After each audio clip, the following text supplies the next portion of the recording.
with our extensive legal knowledge and skills, make Hampton Law a resource focused on the protection of the client's interest and overall goals. We value our clients and truly enjoy working with them. Visit thamptonlaw.com to conveniently schedule an appointment online. Tamika Hampton Esquire, 1631 Rock Springs Road, Suite 336, Apopka, Florida, 407-494-1471. thamptonlaw.com. T. Madden and Associates is a sophisticated and experienced law firm located in your neighborhood. We're turning injury to cash. T. Madden and Associates obtained almost $2 million for my injury. They turned my injury to cash. Now, we can't guarantee how much your injury is worth, but we've recovered millions for our clients. Call T. Madden and Associates at 833-PAID-123. That's 833-PAID-123. From novice to aficionado, find yourself here. High quality cigars plus personal customer service. Slow Burn is Waco's only mobile cigar lounge, featuring a meticulous, curated collection of premium cigars. Visit our website, www.slowburnwaco.com. That's www.slowburnwaco.com. You see, Head & Shoulders has scalp shield technology, protects against flakes even between washes. It's never not working. Kind of like us. We're never not working. Number 15? That's my rub. Ooh, nice. Never not working. Never, ever, never, ever not working. Welcome everybody to Juneau, Alaska. I don't like this one. Me neither. Let's get out of here. Dandruff protection that's never not working. Head & Shoulders scalp shield technology. This is Brian Fulford. AD Drew and I are co-hosts of the BCSN Sports Wrap. We talk about all things related to HBCU athletics. From the games, teams, coaches, and fan interest stories, we cover it all. You can find our shows on Facebook at BCSN Sports Wrap, YouTube at MyJBN Online, and everywhere you listen to podcasts like Anchor, Spotify, Google, and Apple Podcasts. You can also find the show on the Jericho Broadcast Network's app. Make sure to download. We look forward to you joining the conversation and being a part of the show. Let's face it, shopping for insurance can be time-consuming. That's why when it comes to your auto, home, and life insurance needs, make things simple and trust the experts at Allstate. They will help you get the coverage that fits your needs while helping you bundle your life, home, and auto policies. Bundling saves you money, sure, but it also saves you time, so you can enjoy the things that matter most even more. Contact me, Tammy Haynes, your local agent, for a free personalized insurance quote. Allstate, are you in good hands? Nope. Nope. Come on, him? Ooh, I like him.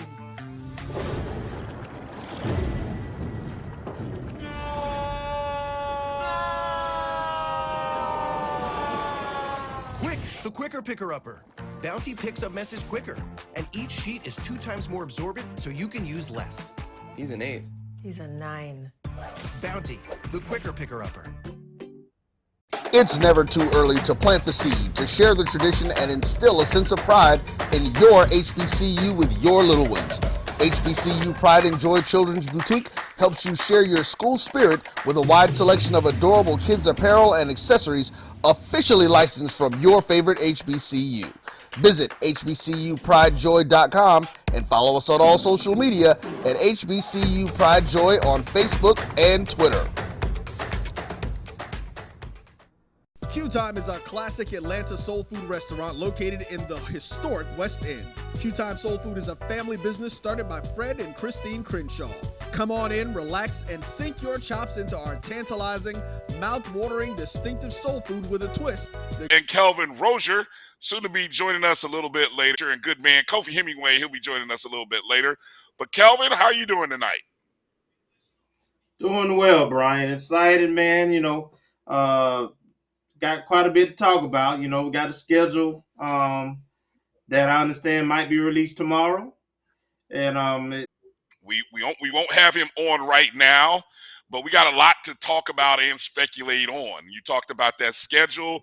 I was tearing up the phone lines, Kelvin. I was calling people at different SWAC schools, man. I'm trying to narrow it down because I even did a graphic, man. I even worked on a nice little graphic, which we'll show a little later.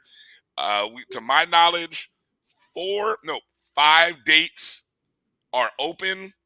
We know 3 of the opponents that are remaining to sort of be filled into a spot. We just don't know who the 4th opponent is.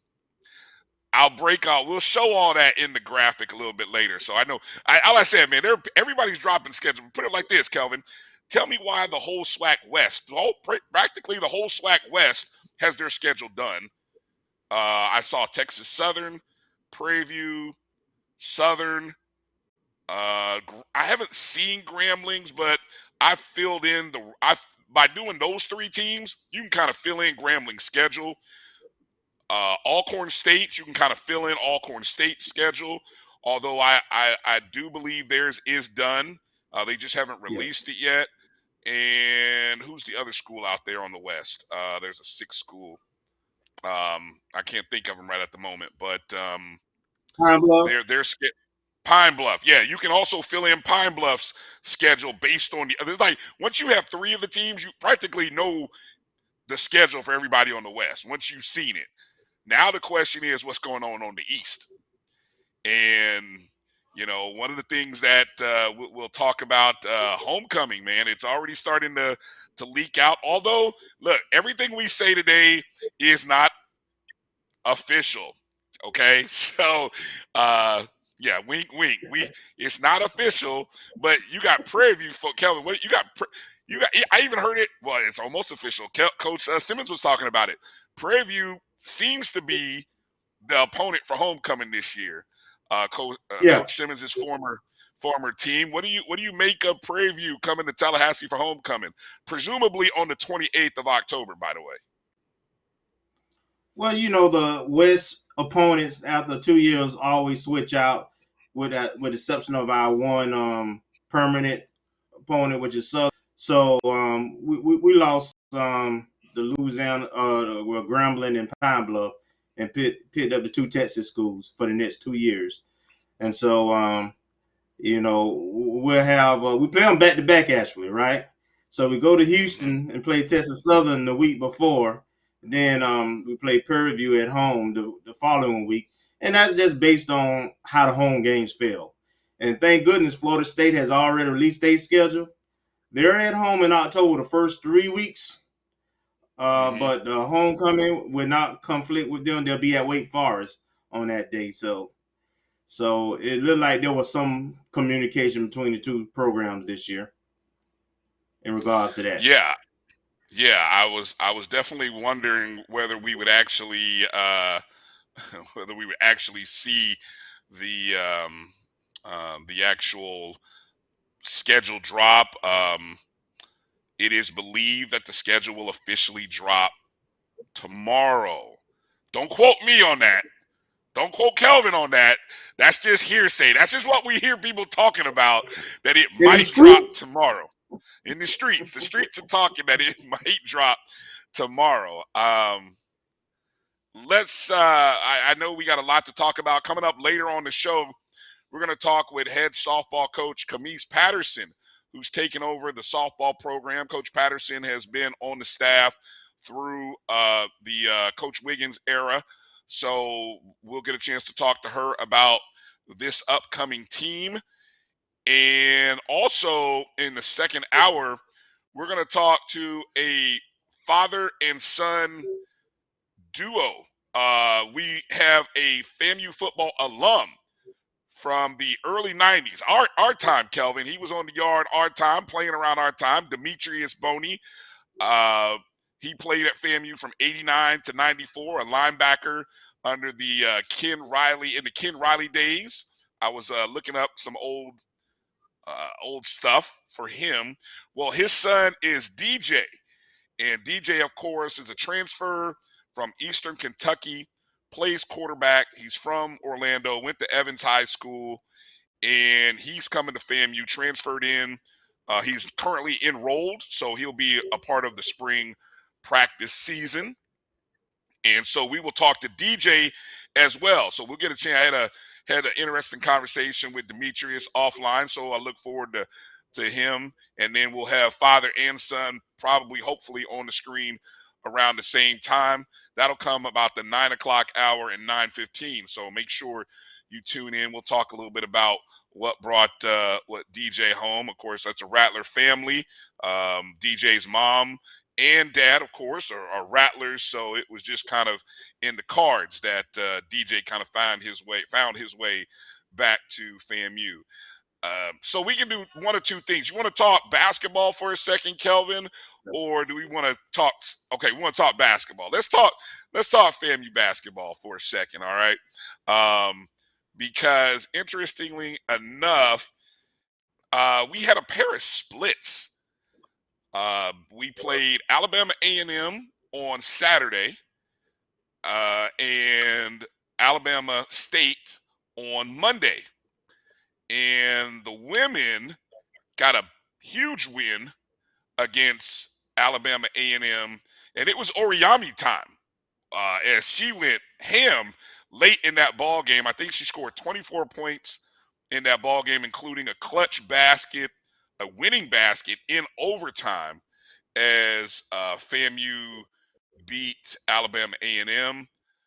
The men were not as successful against Alabama A&M, who, by the way, Kelvin, what did you make of? Let's start there. What did you make of the size that A&M kind of brought to the table in that game? I mean, that was a rough outing for us. They did. They had a couple of guys. One guy about 6'10", and the other one 7-footer, and they had decent size. They weren't like skinny guys. Luckily, they weren't as skilled, so they didn't punish us as much as a skilled guy could have down low. It was a game that I thought that we were competitive, but it's a game we could have won, just like many of our SWAC games thus far we could have won. And for me, it highlights a couple of things. One, I believe that was the game where our point guard went like over 12 or something. Yeah. We really haven't figured out our closing lineups, and I don't think we've solidified our starting lineup. I'm hoping the Monday game against Alabama State started our process for us, though. And what I mean by that is our MO has been that we get behind early with the lineup we have, because the lineup we have been starting, we don't have shooters. The lineup we start is easy to defend, so we always fall behind, like by double digits. And then, we are bringing some guys who have some different skill sets, and we tend to close the gap. But we are always at that deficit we trying to make up. And our cutoff point is right at around 56, 58 points, right? If we score more than that, we win. If we score that or less, we lose. So it ain't hard to figure out. 60 is the line. I mean, literally, we are the lowest scoring team in college basketball right now, sadly. But 60 is the number.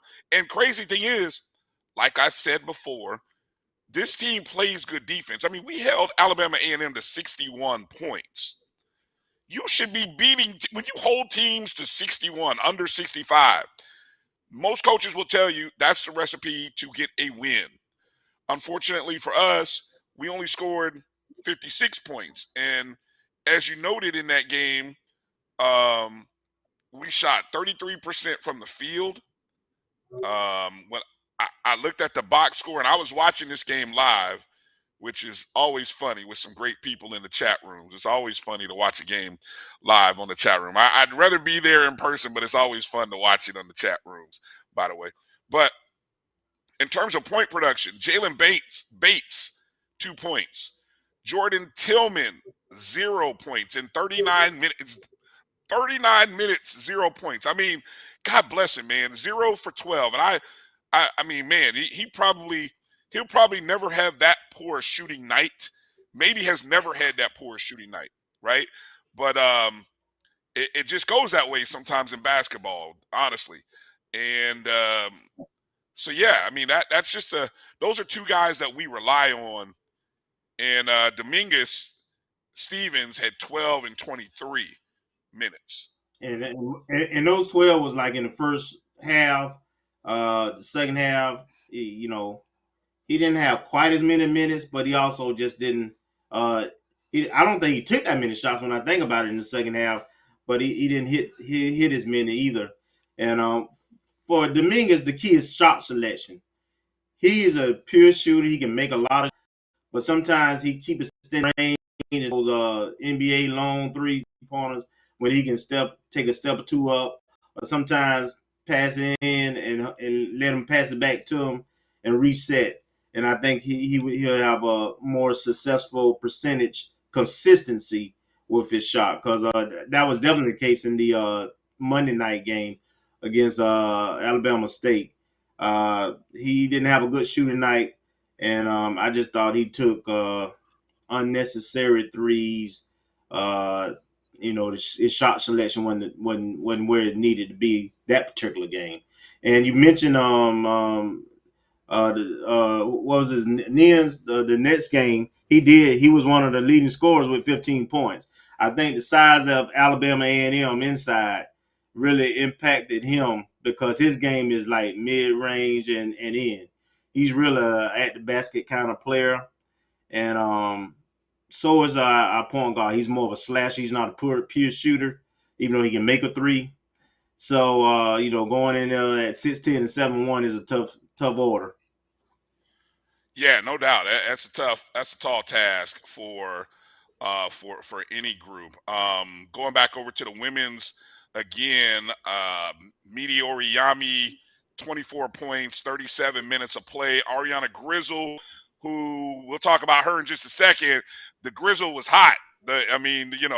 She was on fire this weekend. 19 points in that contest in 33 minutes played. Dylan Horton with 11, and we ended up winning that contest in overtime over Alabama A&M. That was a good win to see for the ladies. Then on Monday night, right? Oh, go ahead. You want to add something in there about that one? Go ahead, add. Well, that particular game, it was like a good check type game. We got off to a nice start in the first half. I think we was up 10 at halftime or so, and then second half, Alabama and A&M got back into the game, and the girls gutted it out, but Grizzle took over in the fourth quarter and overtime. I think she had probably 75% of our points. It was basically taking her defender off the dribble, and then of course we had a big shot by Oriomi to seal the deal. Yeah, and it was good to have a band. It was good to have the band and the students back too. Had a little atmosphere. It was a good crowd on Saturday. Now Monday, we played Alabama State. Now this game was streamed and broadcast on HBCU Go. Interesting that the start times, because I don't know, I'd love to hear your opinion on how that affected the crowd. We had a 6:30 tip-off for the women, and then the men's game didn't start until 9 o'clock. And usually we play these 5:30, 7:30, or 5 and 7 o'clock games on Monday. What's your take or thought on the crowd, which from just the look on the screen didn't look as good as it did Saturday? Well, I mean, it's tough, particularly the men's game at 9. If you got kids and so forth, you got to get them ready for school the next day. So that's tough for a game starting at 9. I don't think the women's game. I don't think that the time impacted the attendance that much. Just being frank, the attendance at the women's game is just dismal at this point right now. Particularly at the start of the game, folks started trickling in, after halftime toward the third quarter going to the boys' game. But it was typical of the women's game, to be frank. Yeah, sorry to hear that, because what everyone did miss was a performance that I don't know. I'd have to really go back and think about the last time we had a performance like what Ariana Grizzle gave us on Monday. She scored 31 points in 37 minutes. And, we had a lead going into the fourth quarter. I'm not going to do the math. I got to look and see how many points we were up going into the fourth quarter. It felt like we were up maybe about 6-8. Got outscored 22-8. 22-8 in the fourth quarter. Ended up losing 77-68. The turnovers, I will say, heading into the fourth quarter, and I heard this in the broadcast, we only had like maybe 9 turnovers going into the fourth quarter. We were single digits, I believe, the night before, Saturday. We ended up with a total of 17 turnovers. So we committed 8 turnovers in that fourth quarter, and sadly contributed to us, look, Alabama State is a veteran squad, Kel. I mean, that they've been pretty much the number 2 team in the Swac the last 2 seasons with Shamaya Ward and the other young lady there. They've got 2 players who are all Swac players that are still there. I thought they would have graduated by now, but no, they're still there. So that's a veteran squad, and the veteran presence showed up late in that contest. And we just kind of on ourselves. I mean, for lack of a better word. No. So here's what I observed. That had to be the most lopsided officiating game I ever seen. I do not blame the coaches of the team on that one, man.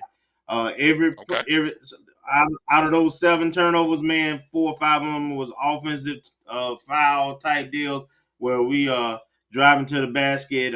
Clearly, in my opinion, they were either out of position defensively or they absolutely fouled. We would get rebounds. Everything we did was a foul on the offense and defensive end. That fourth quarter, out of all the, you say they had 20 points or so, 22. I would venture to 22-8. Yeah. I would venture to say 14 were free throws, man. It was a free throw. There was no flow to that fourth quarter. And I just thought the referees did a terrible job, to be frank, in that fourth quarter, and pretty much gave them that game because they couldn't shoot that well from the 3-point line. They had more turnovers than us, but they did shoot almost 9% from the free throw line, though, to our 63%. And so that's what the difference was in that game. I thought with both teams, we're getting better. We're starting to figure out our lineups with both teams. We're finding out where our offense coming from, because I believe that was the biggest part. What tells our story now is scoring, turnovers, and free throw percentages. When we are solid in those areas, we win. And when we're averaging at least 2 of those areas, we lose. So hopefully we'll continue to improve. The men got a 69-58 win over Alabama State. Defense, once again, I mean, you hold Alabama State under 60. This time you got the offensive production. Jalen Bates rebounded from a 2-point performance, scored 15 points.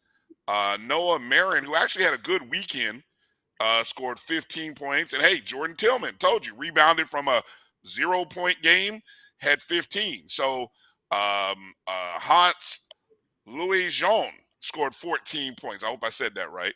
Look, he's a difference maker.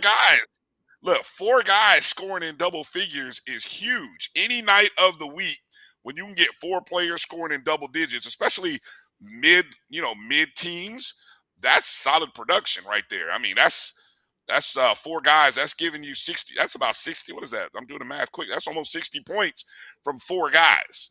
And we score 69. Now, I mean, hell, if we can. Now, one difference between Alabama A&M and Alabama State, we talked about size. Part of the reason those guys was successful because Alabama State was 6'7", 6'6" inside. That's all they had. Those were the tallest players on the team. Right. Yeah. Yep. Definitely. So with the performance from our women, we got to give a shout out to I don't remember the last time. Maybe it's been a minute since the MEAC has gone to the Player of the Week and Impact Player of the Week that we swept the SWAC honor. SWAC. We are SWAC. Yes, we said MEAC. Yes. Shout out. I did say MEAC. I said MEAC. I'm sorry. There's a Freudian slip there. Hey, you know why? Because I ran into Coach Gibson the other night out at Winter Haven. So I ran into her. I think that's why I met a Freudian slip, because she was on my mind. I had a chance to shake her hand and say thank you for your efforts back in the day. But anyway, Midi Oriami, Ariana Grizzle took home the SWAC Player of the Week. That was Ariana. And Mide took the Impact Player of the Week. Ariana, of course, had the 19 points on Saturday, 31. That's an average of 25 per game over those 2 games.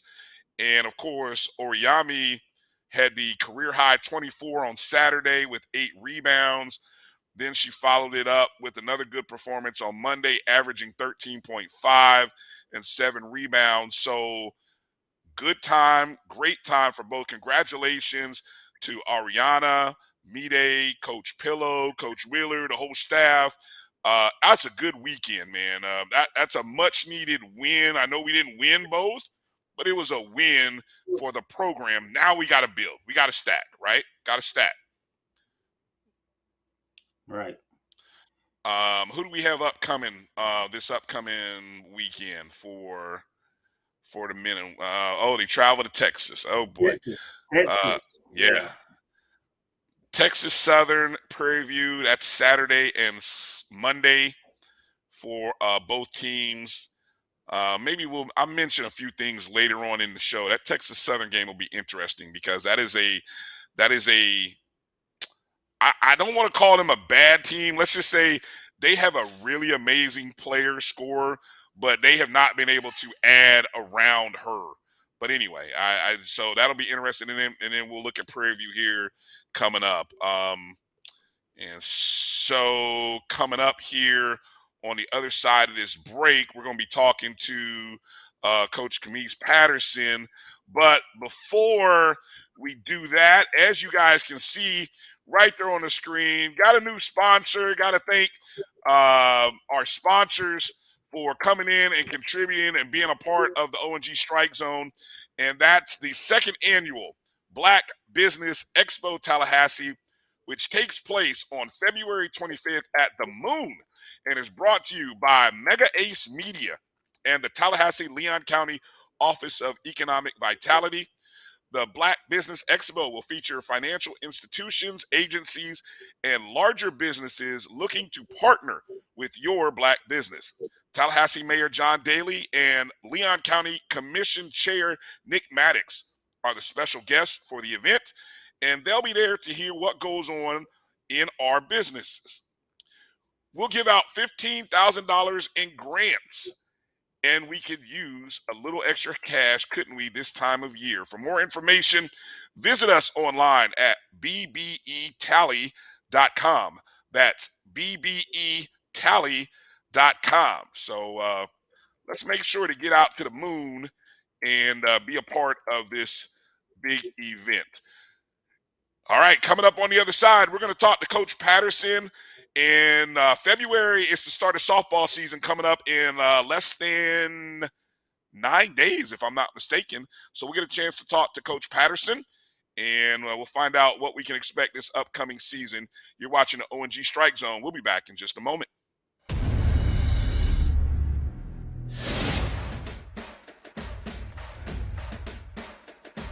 HBCU League Pass. Watch your favorite black colleges. Some of the best players in the land. HBCU League Pass. It's game time. I'm proud and I love my HBCU. HBCU League Pass. Watch your favorite black colleges. Some of the best players in the land. HBCU League Pass. It's game time. I'm proud and I love my HBCU. We are making the virtual HBCU experience available wherever you live through Stillman Online. We offer online degrees in business, criminal justice, psychology, and religion. Stillman also offers technology badges in cybersecurity and data analytics. You can participate in all student activities, fraternities and sororities, internships, graduation ceremonies, and much more. Apply for admission today at stillman.edu. Stillman College, where we prepare you for a different world.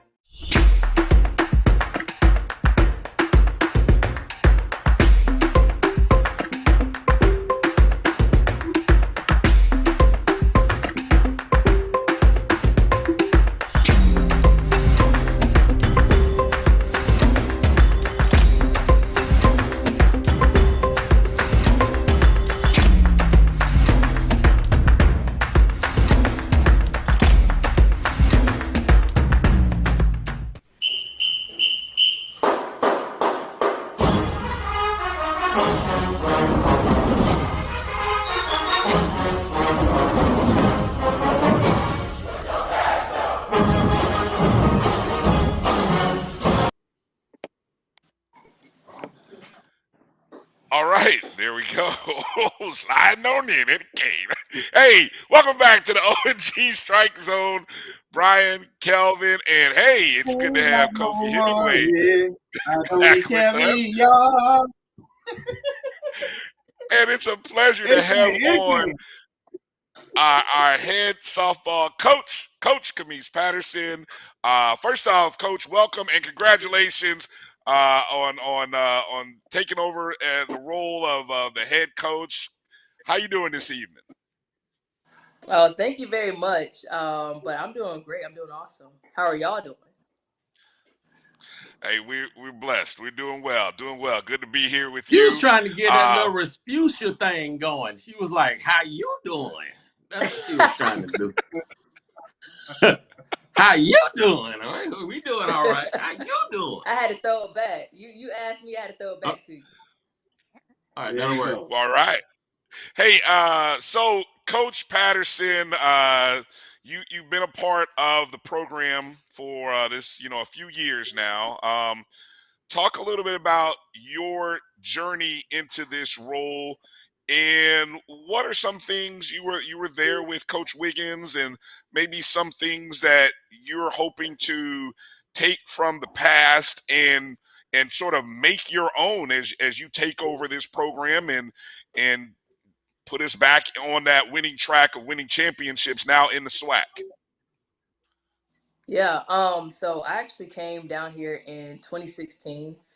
So I was part of that 2016-2017 championship, MEAC championship team. I was a volunteer to start off with, so I wasn't getting paid. I was working 4 a.m. to 12 p.m. Then I come from training and I go straight to the field, and Coach Wiggins would have us there till 10 o'clock at night if she could.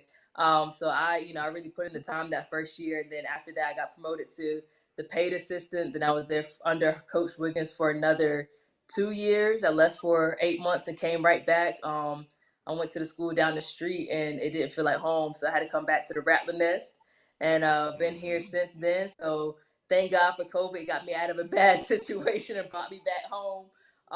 So I've been here since then, and then getting appointed as the head coach this year has just been nothing short of a blessing. So there's definitely a lot of things in the past that need to be brought back. Not only with winning, we got to win. Like that's first and foremost. We got to win. But alumni relationships, we got to reestablish those connections. A lot of them were lost with the transition from Coach Wiggins to the previous head coach and then to me. And then with COVID, we know that COVID affected a lot of dollars. And so our giving was down, but that doesn't mean that our alumni relationships can suffer as well. So that's definitely two things I want to be right. We got to win and we got to have our alumni support. Well said. Go ahead, Kelvin. So I'm gonna get back with my second question to the whole operation side, but I kind of want you to talk about the team right now. What do you think we are? Do you think the team is where we need to be at this point in the season? I want to know also about your depth with your pitching staff, what you have returning and what you added and so forth, and then your outlook for the season. Well, we have a smaller team this year. We only have 18 players. We're 18 strong, but we're only 18. In the future, I want to have between 24, 25 players on the roster. That way we have more depth at each position, especially at our pitchers and our catcher positions. But right now, where we're at, we look good. Like, I'm not going to lie to y'all. Coach Wiggins came out to our last scrimmage last Saturday, and she had an opportunity to see us. And then, of course, I had the chance to talk to her Saturday and Sunday about how she felt, what she do differently, because she is my mentor. And based off what she said we look good. So I think that we're ready for this first trip. I know we're ready for this first trip. I'm excited to go ahead and get started because once we get going, y'all, it's going all the way to the house. We're taking it all the way to the championship game. And as far as pitchers, we are 3 strong right now. We had a couple key injuries at the pitcher position. With the transition, we had one of our freshman pitcher who was actually supposed to come in this year decide to not come in. She went to a different university because it took a little while for them to make the decision with the head coaching position. But even with that, the pitchers that we have, we got 2 seniors, 2 very strong seniors, big starters. Both of them are our aces. Then we have a sophomore pitcher who had a chance to develop more, get more in tune with the speed of our game at the college level last year. So she's ready. So even with 3, we should be able to take it all the way to the championship, like I said before. And with those 3, they all have different attributes. So one's going, she's going to throw a little bit of junk. The other one's going to bring it fast across the plate. And another one, she's going to keep you on your toes. So with those 3, we're having a good mix. Also, them changing up our conference schedule where we only play 1 game a day is definitely going to be in our advantage. Okay, one more follow up to that. Your batting strategy, your offense side. I know we've done a lot of slap, bunt type hits. Do we still have that kind of makeup, or do we have a little more diversity in it? Do we have any power? Talk about that side. Oh, we definitely have more diversity. In the past, it has been a lot of slappers. My first year here, I think we had 4 slappers in the lineup. Second year, we had 6. And for me, that's great because we do love speed. It's really hard to teach speed, but you can coach it well. But we got some power hitters. We got some girls who's gonna be hit some over the fence. We switched sponsors from Rawlings to Easton because they have the better bats. They have the hotter bats. It doesn't take as long for them to get hot during the season. So making that switch over to a better bat is definitely going to help us hit more home runs.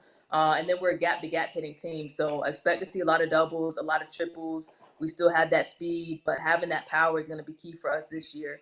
So you should see us doing a couple of different things as far as when we're up to bat at the plate, as far as putting things in motion, bunts, slaps, but also that big long ball. Because we got to hit. Like, if we don't hit, we don't win. I got you. All right. Kofi, what do you got? Well, I mean, you're just getting here, so I know, you're not just getting here, but you talked about how the slowness of the decision affected the roster somewhat. Every coach has to deal with adversity on some level. What do you see in terms of right now? What is your desire in terms of like needs specific or like right now needs for your team? Well, there's a couple of right now needs. The first thing is we got to finalize the paperwork to go ahead and get the assistant coach in. It's been taking a little while. We know how FAMU is. It takes a little while for things to go through the process. So we've been being patient Thankfully, she's been able to show up to practices, but she hasn't been able to be in the office yet, with the understanding that she's going to be here full time. So that's the first thing. Second thing is the NCAA just approved for softball, for Division I softball, to have 4 paid coaches. Right now, we have a head coach, an assistant coach, and they just told me we have a part-time assistant coach. So we have to figure out a way to either fundraise, get booster donations, something, so that we can make sure we have 4 full paid not part-time, but full-time assistant coaches on our staff. Because if we want to compete at the next level, we talk about SWAC championships, that's great, but there's so much more beyond that. We don't just want to be great in our conference. We want to compete with these bigger teams. We want to be able to go to FSU and know that we have the same staff, at least close to the same resources that they have, to be able to not only provide an experience for the student athletes, but also so we can win. The more coaches you have on hand, the easier it is to focus on your area, and the easier it is for us not to have to stay in the office as much. We actually get to coach softball, which is what these bigger schools are doing. So my first thing is, let's go ahead and let's see if there's a way that we can get some boosters to donate, that we can get, the Alumni Association to donate, so that we can make sure we have that permanent third coach, which will be our second assistant, and potentially either a part-time or full-time third coach or third assistant coach.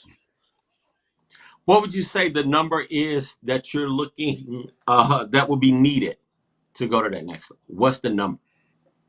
Number as far as donation dollars? Yeah. Or as far I don't as want to necessarily put a cap, but what are we looking at? I mean, I would say, based on the stats that come out every year for our association, our coaches association, right now the SWAC is nowhere near it. We don't compare to what other conferences are paying, besides MEAC. So if we stay within our SWAC and we say typically what we're going to pay an assistant coach, anywhere from, the low assistant coaches all the way up to maybe what I was getting paid as an assistant coach, for 2 full-time positions, we're looking at anywhere from $60,000 to $80,000, which to me that's not that much money. That's a couple of boosters saying, you know what, instead of giving to football, let's give to softball. Instead of giving to basketball, let's go give to the women's sports. And I have to plug it because today is National Women and Girls in Sports Day. And so, we have to start looking at how can we make sure we're supporting all of athletics, not just our big three, men's basketball, women's basketball, and football, because we have a lot of women's sports and smaller sports who can do more with that $15,000 that you're going to give to football or basketball than they could do with it. Like $15,000 for us goes way, way, way larger and way farther than maybe what you would do with, kids on a football team. Boy, she good. She good. Sell it, coach. Hey, Coach hits all the talking points. Look, I was going to ask one question, but since you mentioned it, I'll transition to what you brought up. Of course, today, I saw you were a part. I don't know if you were necessarily on the panel, but I think you were there for the National Girls and Women's in Sports Day panel that was over at FAMU DRS, correct? Yes, I was there.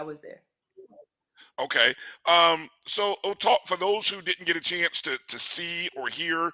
Talk a little bit about that impact of being there, and what does the future look like when you think back to 20 years for yourself and your road to being a head coach now, and you look at these young ladies, or more importantly, you look at those young faces that you saw at FAMU DRS today.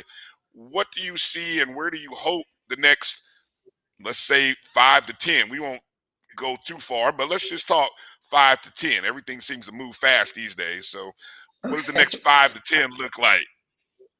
Well, the first thing, it was an amazing event. Shout out to our AD, Tiffany Sykes, for putting it on.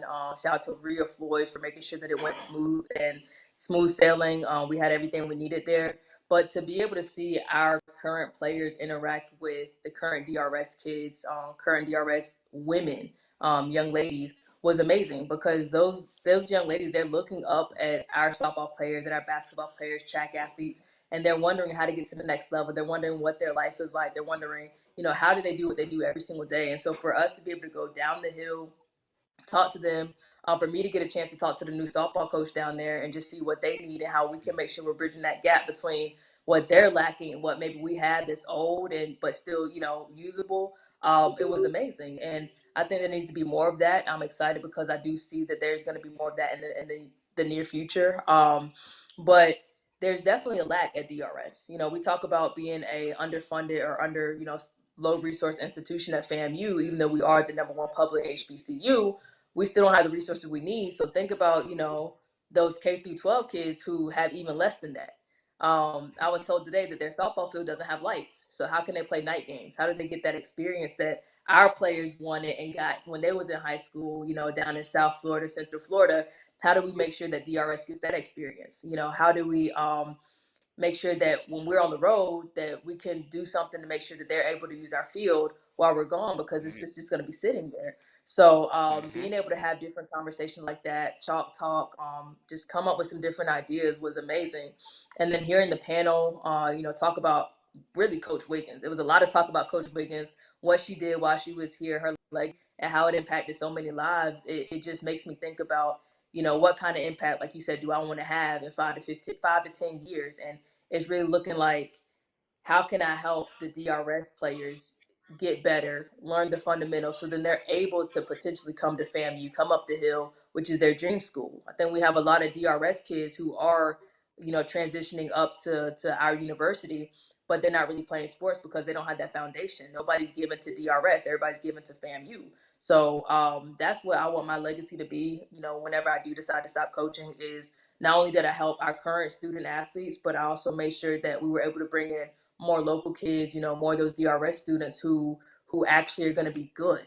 That's the big thing. They got to be good.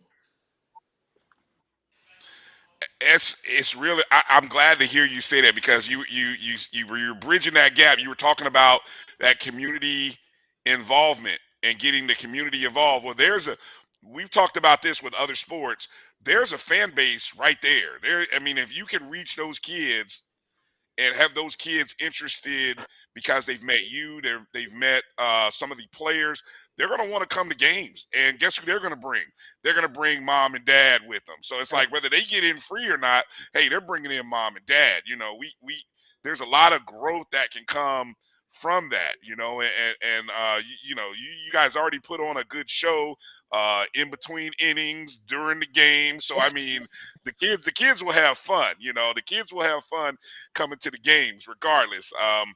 I wanted to ask you, Kelvin, before I go to you, I wanted to ask Coach about the schedule change which you brought up, and I noticed, that's something that I had missed, that, you know, the SWAC contest now, you're no longer, what did it used to be? It did, like, you play like a Friday and then two Yeah, on we used to Saturday, play a or was like, doubleheader on Friday and then one game Saturday, or we play a doubleheader Saturday and one game Sunday. But with our sport, you know, especially with us having 3 pitchers, you got to think about what kind of wear and tear is that putting on our athletes' bodies. You know, we're not asking basketball to play back-to-back games. We don't ask baseball to play back-to-back games. We're not asking, you know, tennis to have to play 4 matches in a row, doubles and singles. So for the SWAC conference to take the initiative to ask the coaches what they want, and for us to really vote and say, yes, we want to play single games, just like the SEC, just like ACC, you know, just like the ASUN conference, and for them to actually take the initiative to make that change is huge.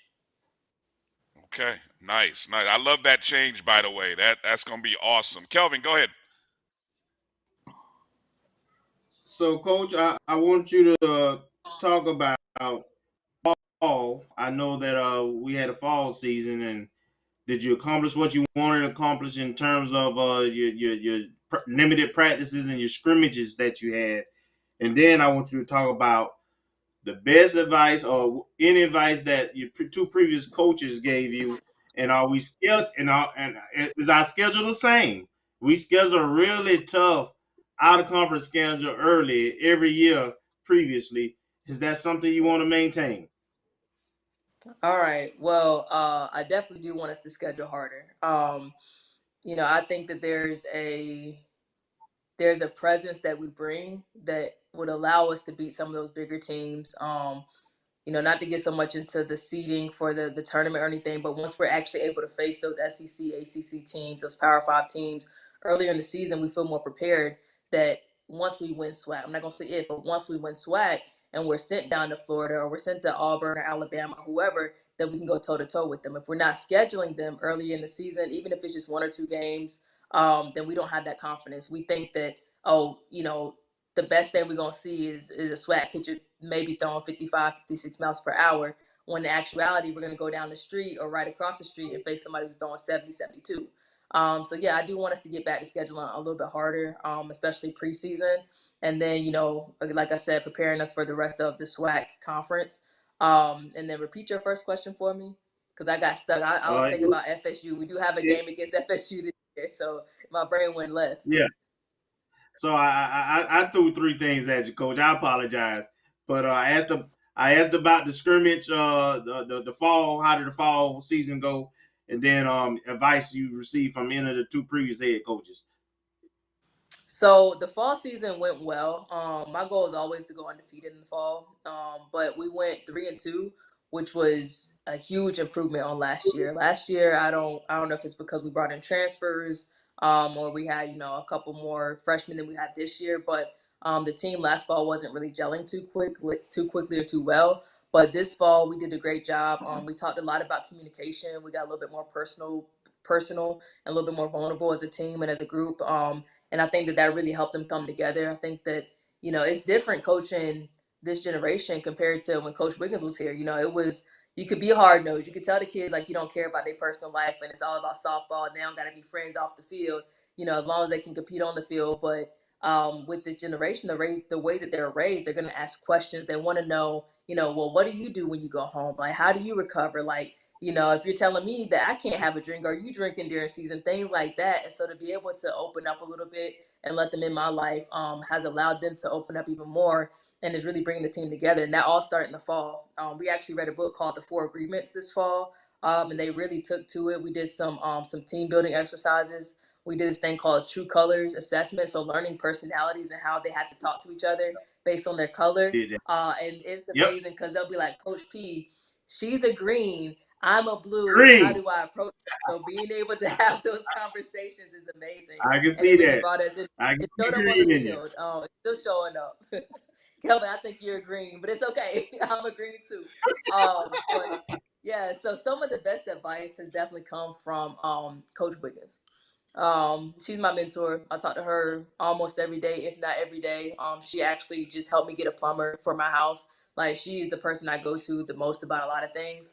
And her advice was just, I got to do things my way. Like, remember how it was done in the past. Remember what worked. You know, keep the tradition, but add your own flair and your own style. That's the best thing, because I'm gonna wear the gold chain. I'm gonna have on the J's. I'm gonna have on the LeBrons. I'm gonna keep the fresh kicks. You know, I'm probably gonna be in slacks and a button up versus, you know, sweats all the time. My hair is gonna be, you know, I got my size shaved and everything. I'm not gonna have a lot of hair during season because it's gonna be hot. But so for her to give me that advice, and then of course for her to tell me, you know, that you're doing a good job. I'm proud of you. I see the progress. Is amazing. And I think the worst piece of advice, that's kind of hard, because if it don't make sense to me, I'm really not listening to it too much. But I would think the worst piece of advice is you have to keep your softball career and your personal life separate. You got to keep a big separation between coaching and your personal life. And like I said earlier, like with this generation, it don't work. Because if I say, you know, you got to do this because I said so, or because that's what I said, or they're gonna look at me and they're gonna walk off the field. So being able to say, hey, like, here's what I went through when I was a player. Here was my experience. I want you to take what I'm telling you and run with it, or do something different. Being able to open up about, you know, how do I live my life? Has just allowed them to really trust me, because that's the biggest thing for us. If they don't trust you as a coach, they're not gonna run through a wall for you. So building that trust with them by letting them in my life a little bit more has definitely been the best thing for me. All right, Kofi, go ahead with the next question. Kind of close it out here with Coach, if you would. All right, so you know, you spoke a lot. You've given us a lot to really chew on. What is your vision for a summer camp? Oh, so we're gonna have two of them.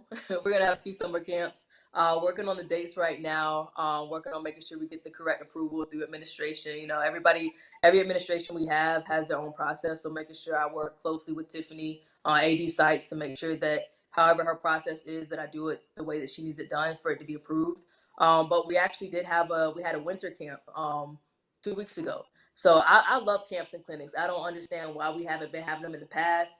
but I love to do them. I'll go off campus to do them. So to be able to bring recruits on campus, not only does that save us money, I feel like I've talked a lot about money and budgets and stuff like that, but it not only does it save us money from having to go out and recruit, but then it brings our prospective student athletes to campus, and then we're not also spending official visits on trying to get them here. So I think it's a win-win.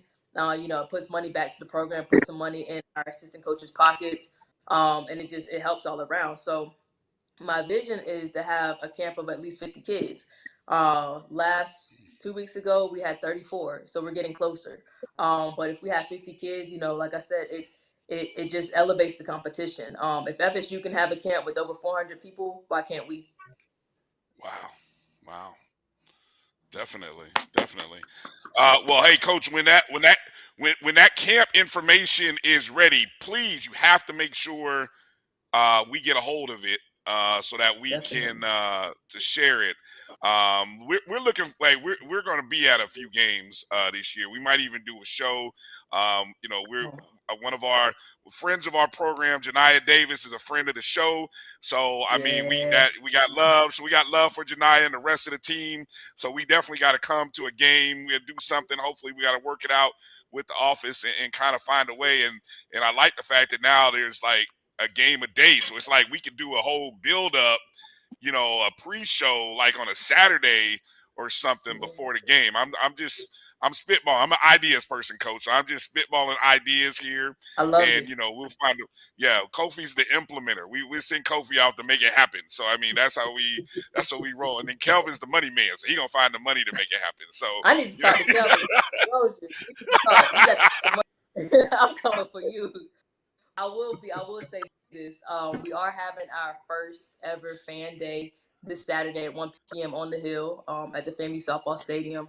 Y'all come out, support. We're gonna scrimmage. Because we only got 18, it's gonna look a little crazy, but it's gonna work well.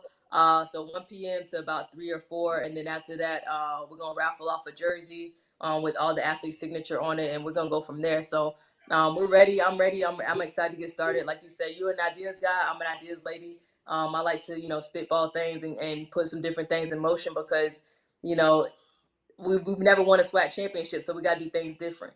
And so I think that engaging the community, having free events, having more interaction between the softball team and the community is going to take us really far. Woo, Kelvin, look, if I can't, I'm not gonna be far away. If I can't make it, I got to send you some money to get raffled off on that jersey. I need to put something on my wall back here. So I don't know how much I got to send to you, Kelvin, but we'll talk offline. So that's 1:00 Saturday at the softball field, fan day. Hey, you got 18, so that's 9v9, Coach. I mean, if I do the math right, that's two teams, right? One orange, one green. Yeah, if everybody's healthy, we got 9 and 9. Yeah. We'll pray for health on everybody. Coach, let me give you the final word here before we close out. Any final shout outs, social media plugs, anything you want to plug? I want to give you the final word here. Yeah, I'll say go follow us on social media at FAMU Softball on IG and Twitter. Go follow me. I'm Coach P_softball on IG. I don't have a Twitter account. Somebody created a fake one for me. That's not me, y'all. And then of course go follow FAMU Athletics. And then I got a plug. Y'all see me over here drinking my water. Social Vegan. If you haven't been there yet, you need to go. They're a Black-owned vegan spot right down the road in Frenchtown. So y'all go check them out because they do a lot for us.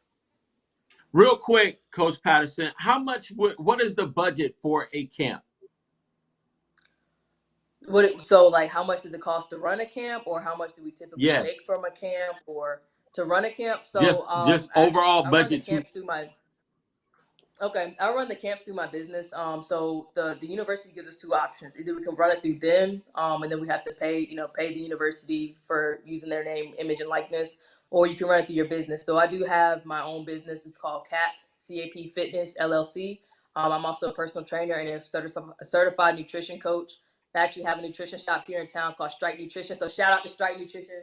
Love y'all over there. And so what I do, I run it through my business. And so typically, I don't pay myself too much. I try and pay the assistants more because they're making a lot less than I am. So I would say anywhere from, including insurance and the website, $1,000 maybe for just to get the camp up and running. because insurance is That's expensive, it? especially with kids. Yeah, but you got to think, like FSU. I'm gonna talk about them for a second. But FSU charges anywhere from $250 to $400 a camp. It's really hard for our community to justify paying that for a camp, so we don't charge as much. We charge 120, $100. So it takes a lot more girls for us to get up those numbers. So if we had 10 players, we just then covered the cost of camp, not even including paying the assistant coaches. So that's why I don't take too much of it home. I try and make sure they're taken care of, because I remember how it was as a volunteer and as an assistant. Like sometimes you hit that struggle bus and that camp money come through and you feel great. So we could charge more, but I do think that it's an asset that we charge a little bit less than the going rate. Last question. So if you had 10 grand, that would what for you? What would that mean for you? Personally, I'm good. Let me stop. For the camp. Program, for the camp, if we had 10 grand for the camp, man, that would actually allow us to have more of a community-based camp. So I would want to run a free camp for the local schools here. And that means that I can still pay the assistants. I can still pay for, pay myself. I can still pay whoever's helping, pay the insurance for, the rent for having the field. And then the local community would actually be able to come out for free. So I wouldn't even use that to necessarily get more balls and more equipment. I would use that, well, we're going to save this and we're going to pay everybody who comes out, have more college coaches there, maybe have an HBCU camp, and let the people come for free. Let the Black young ladies come to a camp for free, because nobody's doing that right now. Everything costs money. And when you think about how expensive our sport is to start with, the bat is $500. A glove is $300. Cleats are $100. Then you got the uniform. So you're looking at $1,000 before you even hit a bat with the ball, So I would want to provide something for the community for them to come out and learn, like a weekend for them just to learn more about the sport, the fundamentals, how to get recruited, because a lot of them don't know how to get recruited. They're out here just blind, and then they wonder why they can't come to FAMU. So I will use it for that. All right. Hey, Coach. Yeah, we got to make sure that you get your businesses over to that second annual Black Business Expo Tallahassee that's coming up on February 25th. I'll be reading a plug here in just a moment, Coach, just in case you didn't know. So you make sure you get those. Oh, here we go, right there. So that's going to be taking place on February 25th at the Moon.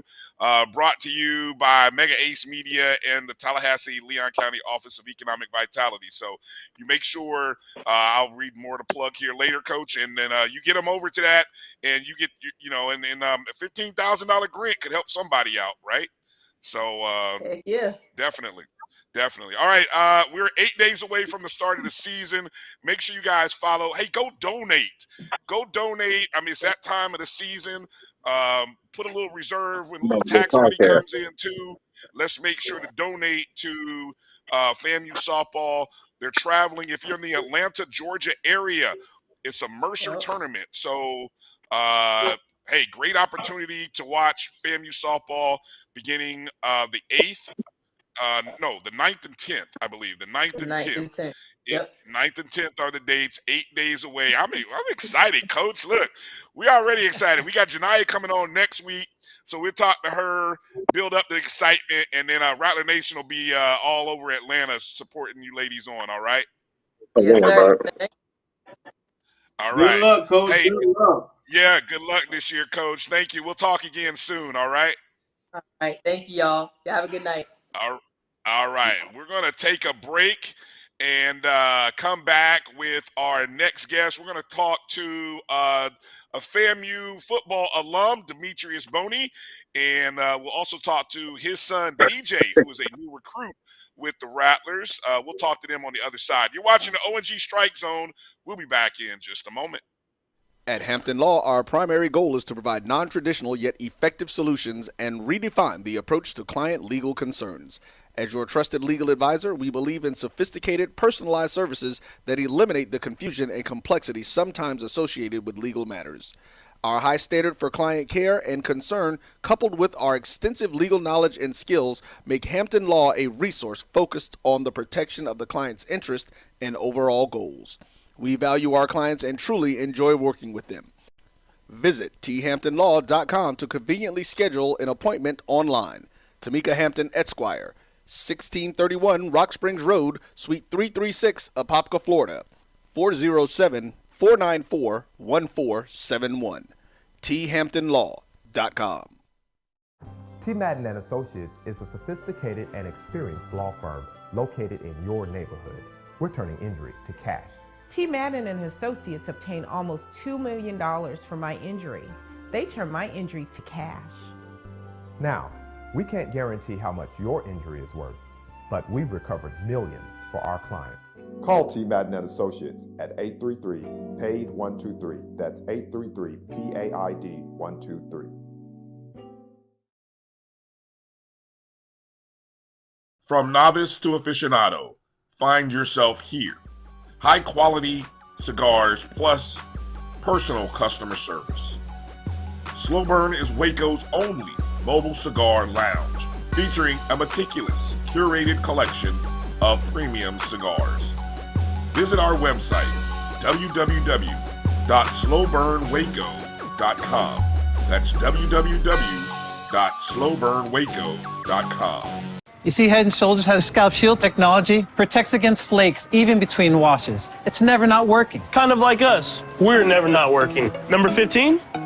That's my rub. Ooh, nice. Never not working. Never, ever, never, ever not working. Welcome everybody to Juneau, Alaska. I don't like this one. Me neither. Let's get out of here. Dandruff protection that's never not working. Head & Shoulders scalp shield technology. This is Brian Fulford. AD Drew and I are co-hosts of the BCSN Sports Wrap. We talk about all things related to HBCU athletics. From the games, teams, coaches, and fan interest stories, we cover it all. You can find our shows on Facebook at BCSN Sports Wrap, YouTube at MyJBN Online, and everywhere you listen to podcasts like Anchor, Spotify, Google, and Apple Podcasts. You can also find the show on the Jericho Broadcast Network's app. Make sure to download. We look forward to you joining the conversation and being a part of the show. Let's face it, shopping for insurance can be time-consuming. That's why when it comes to your auto, home, and life insurance needs, make things simple and trust the experts at Allstate. They will help you get the coverage that fits your needs while helping you bundle your life, home, and auto policies. Bundling saves you money, sure, but it also saves you time, so you can enjoy the things that matter most even more. Contact me, Tammy Haynes, your local agent, for a free personalized insurance quote. Allstate, are you in good hands?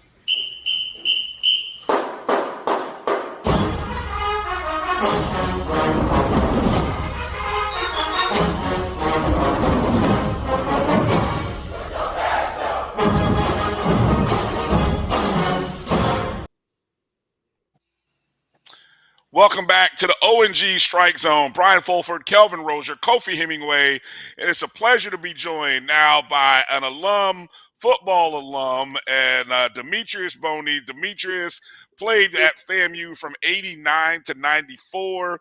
A lot of us old head, mature folks. A lot of us mature folks remember Demetrius when he was playing for FAMU as a linebacker, and it just so happens that his son, who we'll talk to soon, DJ, is going to be part of the class of 2023 recruiting class. Demetrius, hey, thank you for coming on with us tonight. How you doing?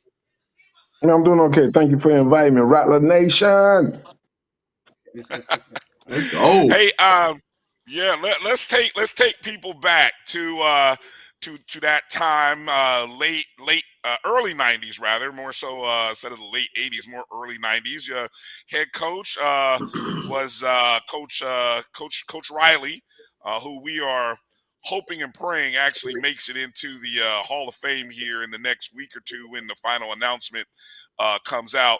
But talk a little bit about some of your memories as you kind of paid attention and watched FAMU football, and then of course watching your son's journey up through high school and college. But what kind of things about FAMU football stand out that you're sort of seeing duplicated? I'm hearing a lot of people talk about a lot of the things that was successful in the early 80s, early 90s, being sort of replicated here under Coach Simmons?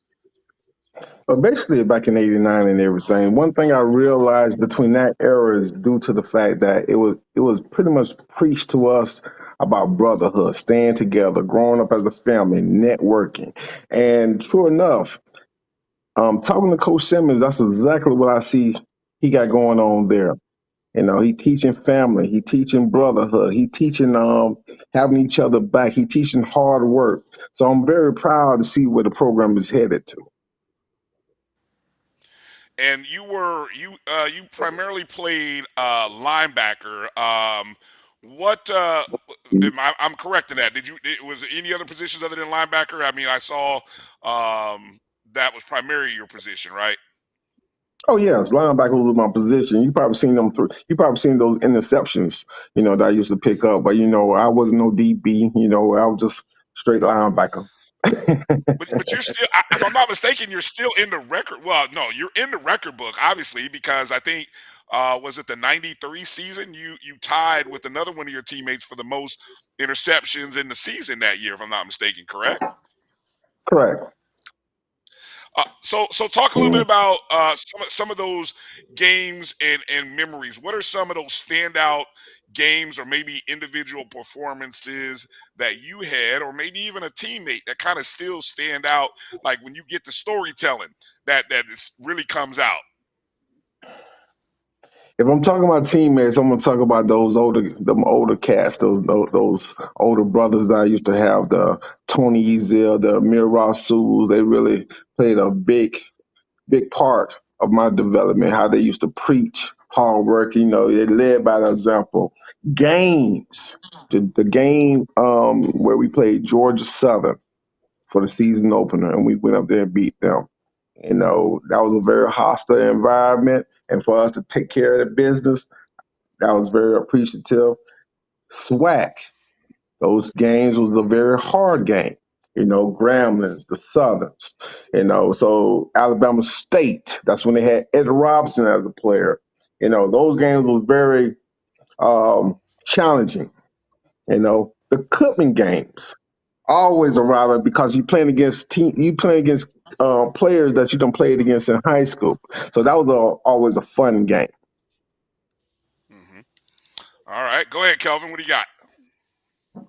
All right, I got a twofer for you. I want you to talk about first your journey, how you end up at FAMU, when you was getting recruited, who was recruiting you, what options, what other options were you looking at, and just talk about your journey to FAMU.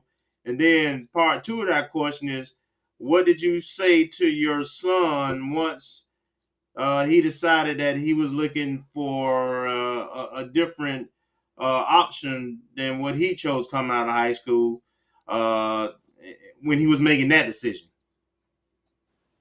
Pretty much, if anybody know anything about Central Florida back then, Claremont, we pretty much was very like an Orange Grove area. So everything is pretty much orange groves. The families used to uh, work in the orange grove fields, and everything. So coming up was very difficult. So my uncle took me up to FAMU, because they had a coach by the name of Highsmith, um, Alonzo Highsmith. He was I think he was a defensive coordinator or a defensive line coach. I know that he was recruiting this area. He offered. Next thing I know, 2 weeks later, we didn't hear nothing about it. And I know it was getting closer to signing day. Then he called and said he had got the head coaching job at Texas Southern, and told me to he would like for me to come out there with him. My uncle was like, no. we gonna get on it. We're gonna get in the car and we're going to Tallahassee, and we're gonna make sure you're going to FAMU. So when I came up to Tallahassee, that's when I met Coach Riley, and all the coaches and everything, and we pretty much had solidified that. With my son, during the COVID year, he was picking up traction coming up out of IMG and everything. Right. So he had 14 offers. Next thing you know, COVID hit around that springtime where they shut down the recruitment. and pretty much had locked down schools that you couldn't go on campus for recruiting. So a lot of kids got stuck. So with that being said, we had to deal with the offers that was on the table at the time, and that's the reason why he had pretty much chose the path that he had chose and everything. We wanted the Florida A&M offer, but we never had received it at that time. So, like I said, God don't make no mistakes. So it was a reason why we took that path. He had provided that path for us, and I don't regret it at all. And since he was Go ahead, at Kofi. EKU, go ahead. No, go Since ahead. you was Go at ahead. Go ahead, EKU, Demetrius. Go finish ahead. it up.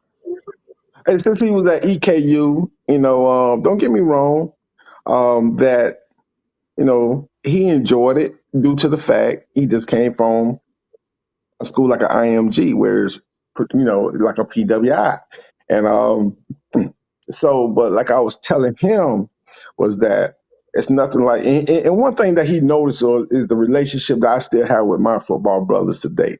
We still tight, we still close, we still come to the games, we still meet each other outside of football, we still go on trips together, we still meet up with our families. So he see that firsthand how much love that we have for each other. And I remember he was talking about he liked that. He liked to see us like that. He liked to see us interact with each other. And like I told him, you'll never find that at no PWI. You'll find it at the HBCU, but not at a PWI. Especially with the professors. And like I was telling him, learning at an HBCU is like night and day compared to a PWI. And now just to hear him talking about how he enjoyed going to class, how he's engaged with the professors, how it's like night and day. It's like, especially with his African American studies, he's like, man, that teacher, he just draws me in every time. He just draws me in, just make me want to go to class. Awesome. Man, that's awesome. Awesome. Go ahead, Kofi, with your question there for Demetrius. Well, speaking of professors, man, what professors made an impact in your life? The professors? Yes, sir. Oh, man. Dr. Ajapone in criminal justice. He made a big oh man. Oh, now you're gonna really tell my age. I used to have American Studies with it was a husband and wife combination. I would like to say that was Dr. Hill.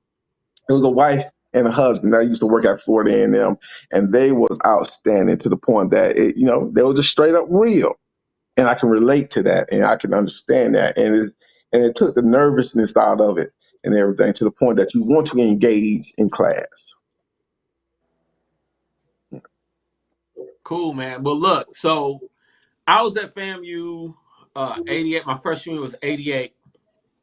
I remember that Alabama State game in Mobile in 1990 where they beat the snot out of it. So they dominated. Yeah. So really, but you all managed to win the MEAC championship in 1990 as well. So talk about that particular season and what really stood out to you. I think what stood out the most about that season. Okay. Now, since I'm reflecting on that season, what stood out most about that season was that we were much smaller than the Swac teams. Even though we was big at the beginning of the season, but during the course of the season, we started to lose weight. Our bodies started to get diminished, and we were much smaller at the time when we played Alabama State. Okay, and I'm looking at the kids now, and it's like it's nothing having changed, as in the bodies. The bodies of the kids are much smaller compared to other schools, and the reason why it's the same thing. The reason why because they're using the same weight room that we used 30 years ago, and that have to change. What we losing the battle at in recruiting is that it starts at the field house. And don't get me wrong, Florida A&M is a beautiful campus. Who don't want to go to Florida A&M? Who don't want to be a Raleigh? Who don't want to be a FAMUan? I said, but you're losing the recruiting battle at the field house due to the fact the weight room have not changed. Don't get me wrong, it have changed 10 feet. They increased to 10 feet, but and they have put different equipment, but it's not suitable. I'm not saying it's not clean. I'm not saying, it's not suitable for those bodies to get where they need to be competitive against the Jackson States, who got that big old um, uh, weight room that they have out there, and against other schools too. At that time, when I came to Florida A&M, Coach Riley used to say we are trendsetters. Everybody want to be where FAMU was at. So when we used to play other teams in their area or at their colleges, you see it. You see their schools not as good as FAMU. You see their facilities not as good as FAMU. Now, the shocking thing is like it's a big reversal. As in you see their schools, everybody building these sports plexes, the training facilities, and we still have not got ours yet. And that's right there is kind of, difficult to understand why we still 30 years behind when once upon a time when we used to be the trendsetters. It wasn't no black HBCUs teams out there that had two buses. We used to call them the Snakes. There was no teams out there that had buses with the logos on it like Florida A&M did. When we came in town, they knew we was coming in town. That's what I used to love the most. When we came into the town on the highways, all the kids be waving and everything. But now, everybody got the buses. Okay, they done caught up to us. But what are we going to do to take over and get back where we once was as that trendsetter, setting the mark, raising the bar? That's where we need to get back to.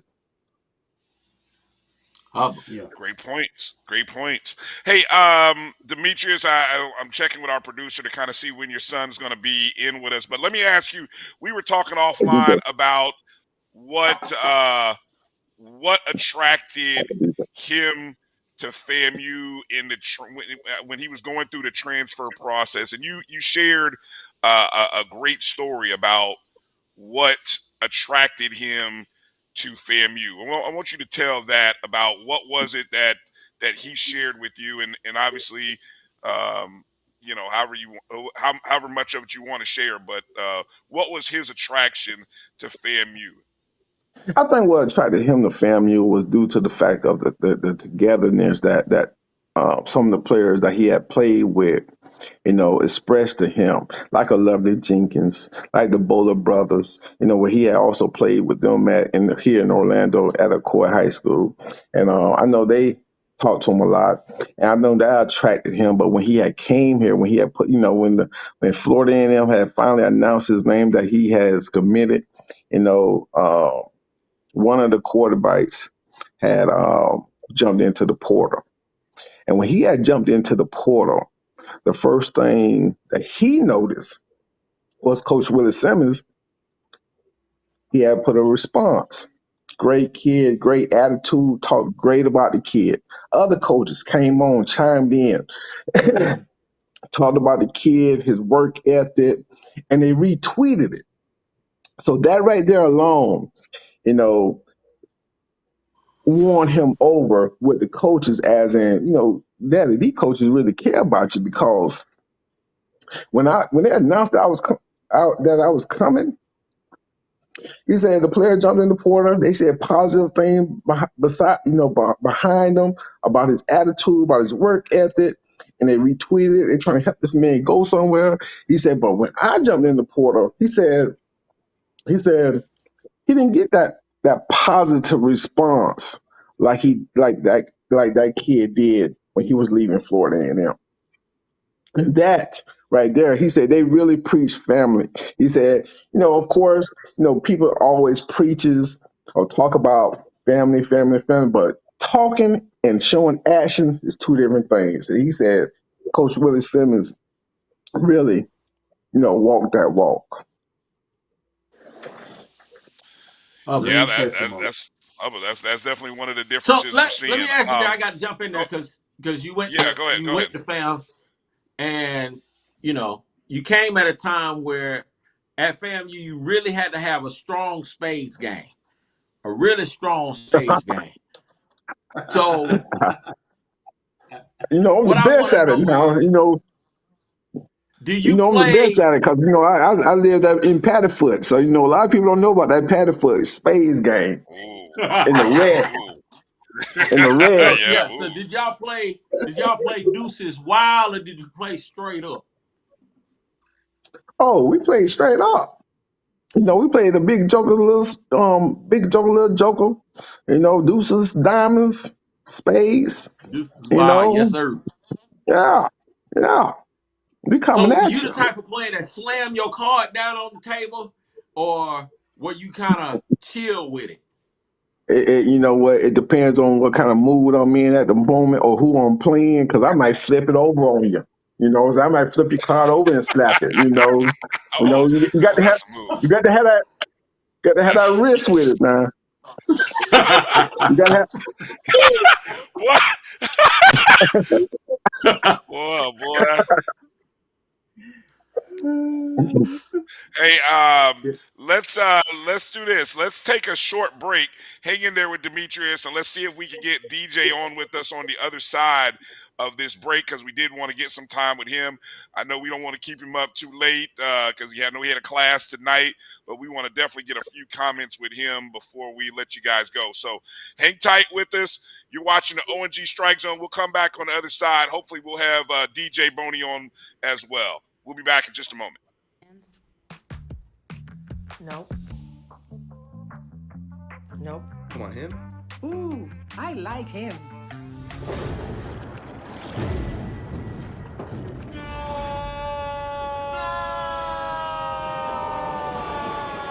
Quick, the quicker picker-upper.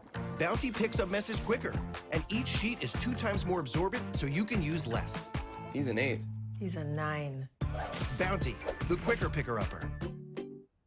It's never too early to plant the seed, to share the tradition, and instill a sense of pride in your HBCU with your little ones.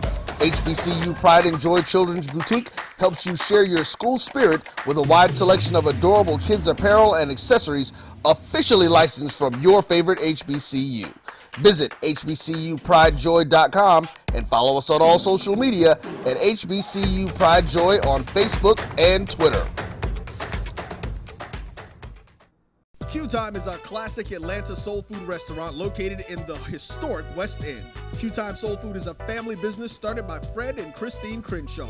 Come on in, relax, and sink your chops into our tantalizing, mouth-watering, distinctive soul food with a twist, the Q Time way. 1120 Ralph David Abernathy Boulevard, or call your order in at 404-758-2881.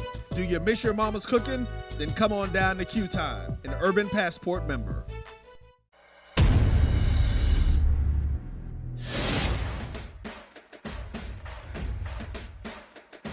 HBCU League Pass. Watch your favorite black colleges. Some of the best players in the land. HBCU League Pass. It's game time. I'm proud and I love my HBCU. HBCU League Pass. Watch your favorite black colleges. Some of the best players in the land. HBCU League Pass. It's game time. I'm proud and I love my HBCU. We are making the virtual HBCU experience available wherever you live through Stillman Online. We offer online degrees in business, criminal justice, psychology, and religion. Stillman also offers technology badges in cybersecurity and data analytics. You can participate in all student activities, fraternities and sororities, internships, graduation ceremonies, and much more. Apply for admission today at stillman.edu. Stillman College, where we prepare you for a different world.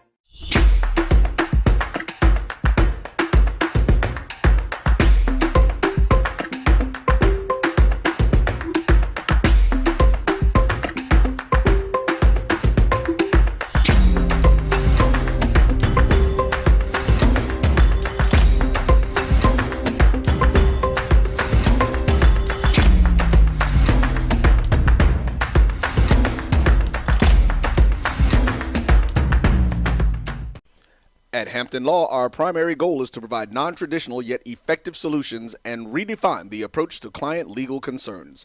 As your trusted legal advisor, we believe in sophisticated, personalized services that eliminate the confusion and complexity sometimes associated with legal matters. Our high standard for client care and concern, coupled with our extensive legal knowledge and skills, make Hampton Law a resource focused on the protection of the client's interest and overall goals. We value our clients and truly enjoy working with them. Visit thamptonlaw.com to conveniently schedule an appointment online. Tamika Hampton Esquire, 1631 Rock Springs Road, Suite 336, Apopka, Florida, 407-494-1471. thamptonlaw.com.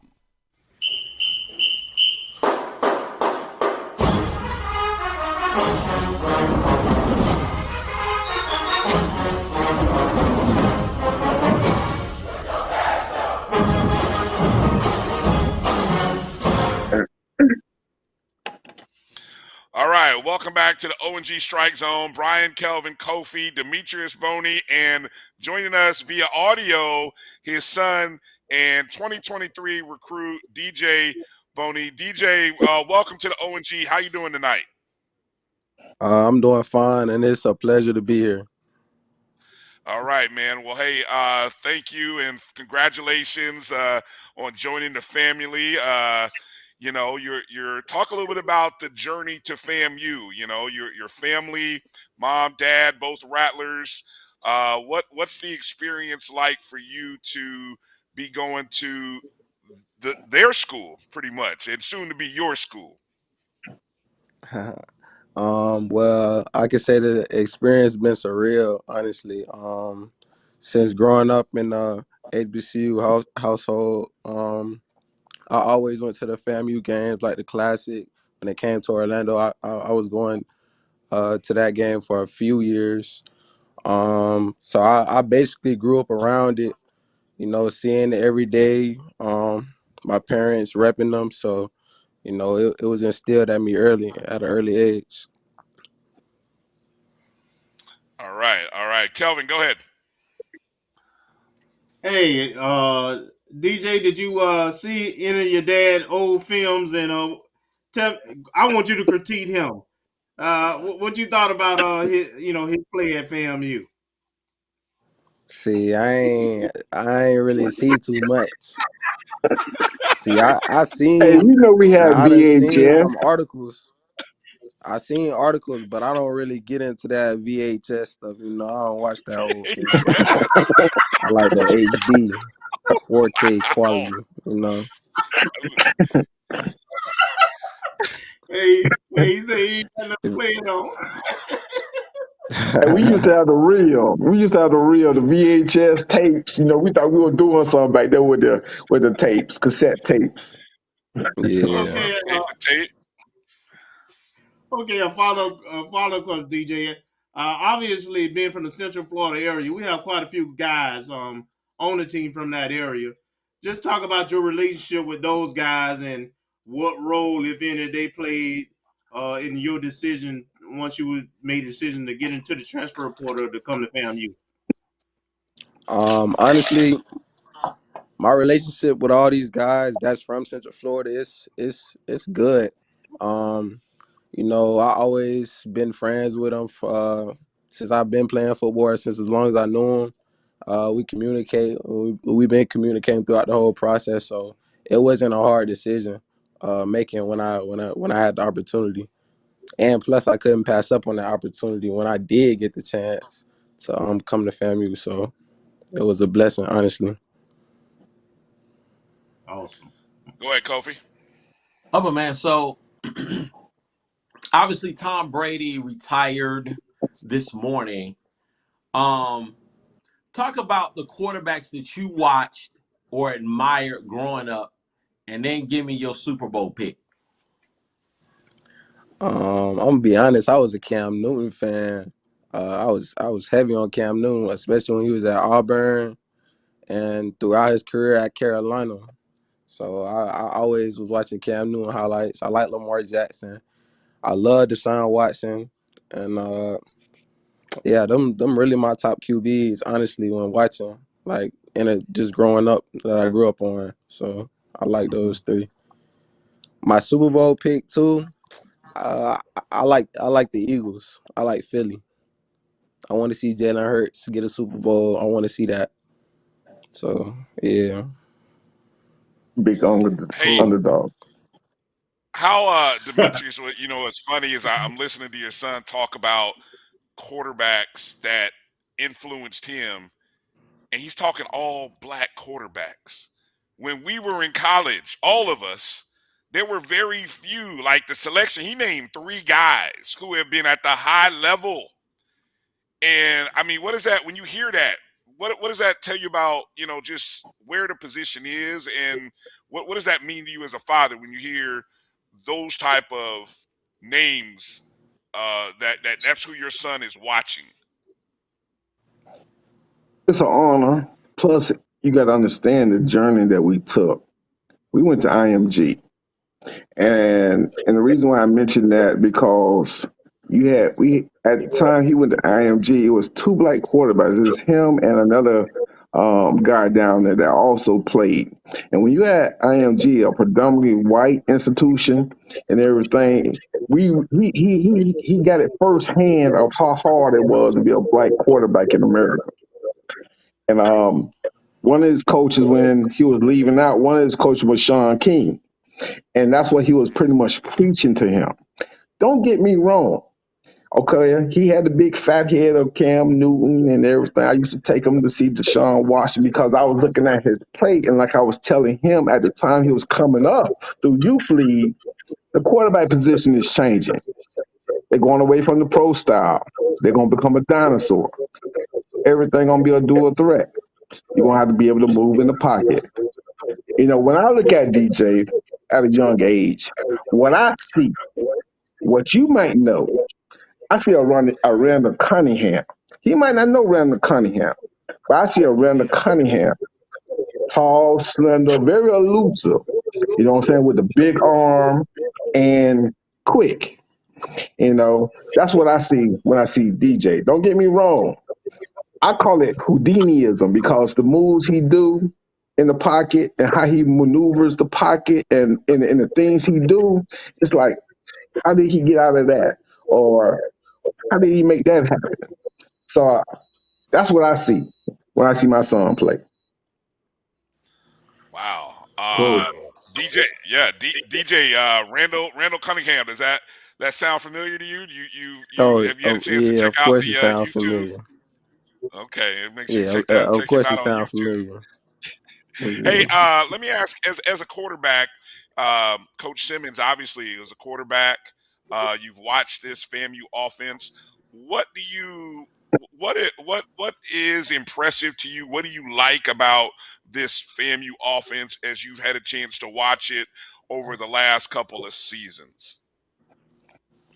Well, the big takeaway that I've seen from it so far since I've been here is that, for one, the offense is very QB friendly, and as long as you in control and you feel comfortable, you know what you're doing, then you have the right way to make those decisions. It's not, you're not handcuffed or they're not telling you what decision to make. It's all on you.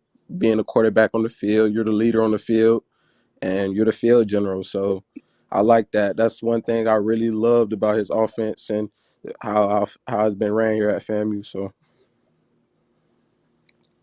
Okay, Kelvin, go ahead. So DJ, I want you to talk about.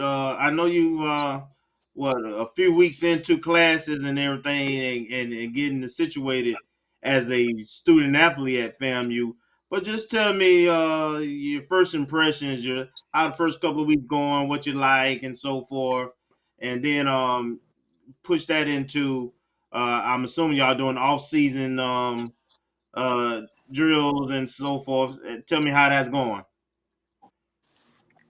well, so far my time on FAMU campus has been wonderful. The professors there is they've been showing nothing but love. I've been able to talk to all my professors one on one, talk to them about my situation, introduce myself to them. They done the same, been very friendly, very understanding. So that's one thing. That's one big takeaway I can say that I really appreciate about the FAMU community, and mixing that in with our off season program, lifting weights and speed training and stuff. It's been very. It's been. I wouldn't say hard, because like that's how it's gonna be. You working out and stuff like that. You pushing yourself every day, but it's been pushing me. I've been pushing myself every day to get myself better, in that area with lifting weights, speed training, and I can say everybody's been doing the same. One thing I can say is everybody's focus here is everybody's focus right now, trying to get better going into this season. We're trying to win the championship, so they're instilling that culture into the new mid-year transfers or the freshmen, incoming freshmen coming in. They've been instilling that into us every day. So that's one thing I can really say. Awesome. Nice. Kofi, go ahead. Final question for DJ. Yes, sir. So your daddy got up here and he was talking about these spade game and slamming cards down on the table. So what I want to know is, does he flip your card over, or does he, when you play against him? Because I know how daddies and sons get. Do you beat him, or does he really whoop up on you real good? I mean, so I ain't never beat him, but I'm not a good spades player. If it was like anything on the TV, like video game, PlayStation, Xbox, he's not beating me in that. He's not seeing me in that. But them old school games, like cards and stuff, he might got that. Get him, Dad. Madden, you don't want to run Madden. That's that stick We know time. what happens. See, We one know thing what about happens it. in Madden. One thing about it, when you play those games, you need that stick time. I'm a business owner, baby. I don't have time to be playing games like that. But Tecmo Bowl, I'll go back in the day with you. You know what I'm saying? Wow. On some Tecmo Bowl. Tecmo Bowl. Wow. Love it. Hey, yeah, DJ, you guys gotta tighten up the spades game around it. It won't take long though. You'll know. You'll know. It'll start to come around. It'll start to come around. Hey, DJ, man, we thank you for joining us tonight. We're excited about the upcoming season. We're excited about you and the rest of the recruiting class. I want to give you an opportunity last to give out some plugs. Let people know where they can find you on the social media, how they can follow you and find you. On social media, my Instagram and Twitter is 12 Dimes. The number 12 and Dimes with a Z at the end. So, and one thing I can say, I'm excited for the season. I'm ready to bring a championship home, and so it's been a pleasure having me on this show. So, me and my father. Glad to We have you, man. appreciate you. Yeah, definitely. And Demetrius, I give you a final word in anything you want to plug or let us know. And we always, you always got a welcome spot here on the O&G whenever you want to come on. But anything you want to plug or let us know about. First of all, I would like to say thank you for inviting us on, and it's a humbling experience for my son to be playing at Florida A&M University. Walking in the same steps, on the same grounds, playing on the same field. Too bad he playing it. He dressing in the same dressing room, but that's okay. We're gonna get to that. We're gonna get to that. Not tonight, but we're gonna get to that. But it's a very humbling experience, and I thank God. And like I say, He don't make no mistakes, and it's a reason why we're here to give FAMU these 3 years. His 3 years, which is going to be a lifetime, because he don't even understand this. FAMU is a lifetime. It's a brotherhood for lifetime. It's a fraternity for life. You meet FAMUans everywhere, across the country, across the world. I would like to say thank you for inviting us on. Absolutely. Hey, well, again, we thank you. Thank DJ for joining us. True pleasure having you on, and we'll be following closely. You guys have enjoy the spring semester. We'll be seeing you. Looking forward to seeing you out in spring practice, DJ and Demetrius. When we get a chance to talk, we'll do that some more. All right. Yes, All sir. right. Thank you. All right. Thank you, guys. Again, everybody. That's Demetrius Boney and DJ Boney for joining us here on the ONG Strike Zone. That's the line. We're going to stay here. We're going to stay here we're not going to go to break. I was just telling our producer, Roy, that as soon as he gets a chance, we're going to flash up and talk a little bit about the upcoming FAMU schedule. Let me do a read. Roy, can I do a read? Maybe I need to do a read. We got a new sponsor these days. Probably need to do a sponsor read. I kind of wait. There we go. The second annual Black Business Expo Tallahassee takes place on February 25th at the Moon and is brought to you by Mega Ace Media and the Tallahassee-Leon County Office of Economic Vitality. The Black Business Expo will feature financial institutions, agencies, and larger businesses looking to partner with your Black business. Tallahassee Mayor John Daly and Leon County Commission Chair Nick Maddox are the special guests for the event, and they'll be there to hear what goes on in our businesses. We'll give out $15,000 in grants, we'll give out $15,000 in grants, and we could use all of that little extra cash this time of year. For more information, visit us online at bbetally.com. That's bbetally.com. All right. So definitely we talked to some small business owners. All right. So, fellas, I put together this graphic because the schedule. Yeah. Hold on. Time is tight here. So we can either talk schedule or recruiting. I don't know how much more we're going to get into. I figure we might look at this schedule here because that's, I think, what a lot of people. Okay. So as you look at our graphic here, this is sort of what we have been able to deduce. Now, again, as I say, check FAMUathletics.com or follow at FAMU Athletics on social media for the official schedule, opponent dates, and times. But as we know, we've got September 3rd, Jackson State. We've got September 9th against USF. September 16th, West Florida, Division II opponent, which is already drawing a lot of buzz, a lot of Ys. Very quick, Kofi, what's your thought on West Florida being added to the schedule? Be honest. We love honesty. Be quick, though. Well, I'm going to be honest. All right. Yeah. So for me, I know that we had a relationship with them. It comes down to goals. From a football game standpoint, it's going to be a great game. They're going to bring people to brag. This team got to the semifinals. They're right up the road. This is bigger for them than it is for us. And that's really the gist of the whole playing the Division II team. They have everything to gain by beating us. And we have everything to lose by losing to them. And this is straight up a team. They just got the kid from the University of Florida that's going to be playing quarterback for them. Did he commit? He committed with them? Yes. So we gonna have to play. They're very well coached. I'm talking about like they are very well coached. We saw that in the spring scrimmage a couple of years ago. This team, played us well.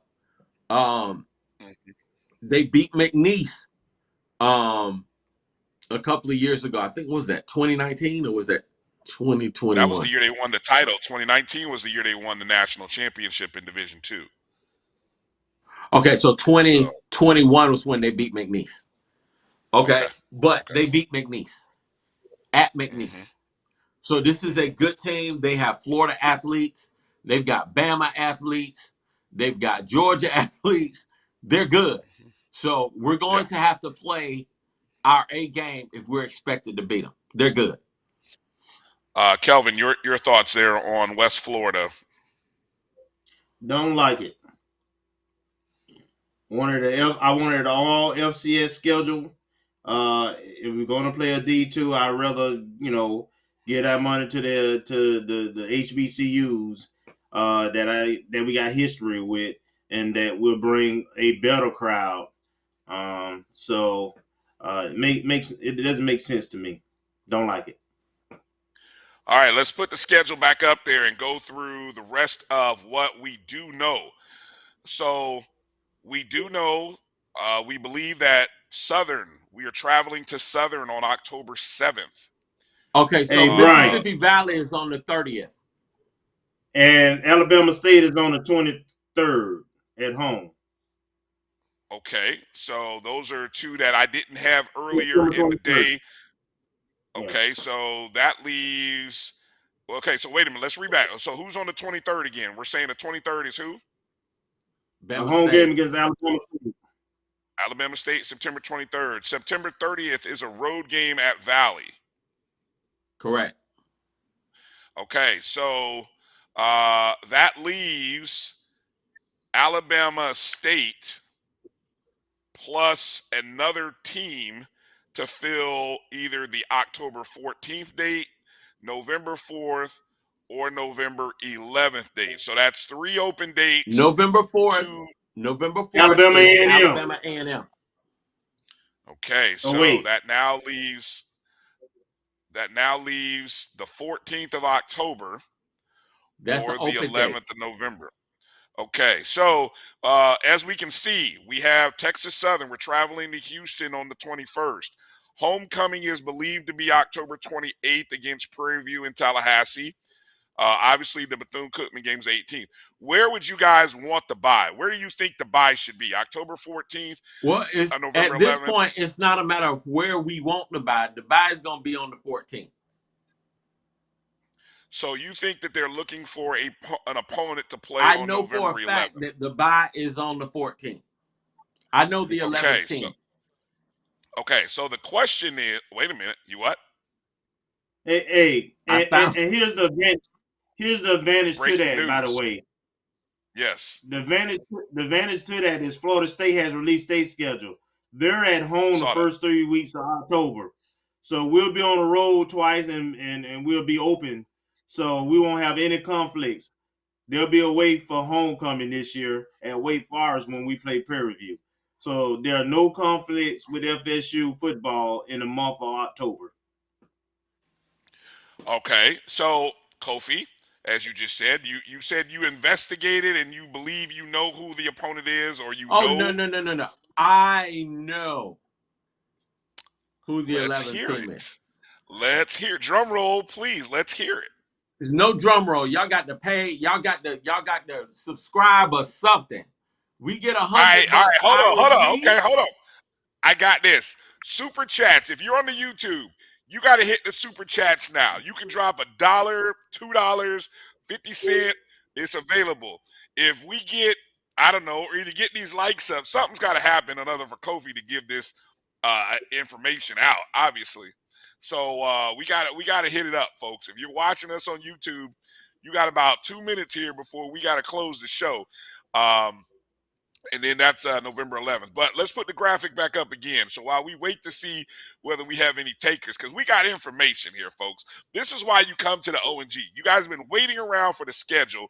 We just told you September 23rd is home against Alabama State. So that's 2 back-to-back home games, the 16th and 23rd. September 30th, we travel on the road to Mississippi Valley State. Then the following weekend, we're traveling to Southern, 2 back-to-back games. Bye week, we believe the bye week is October 14th. October 21st, we travel to Texas Southern. 28th, we host Prairie View. November 4th, we host Alabama State. No. We go to Huntsville. No.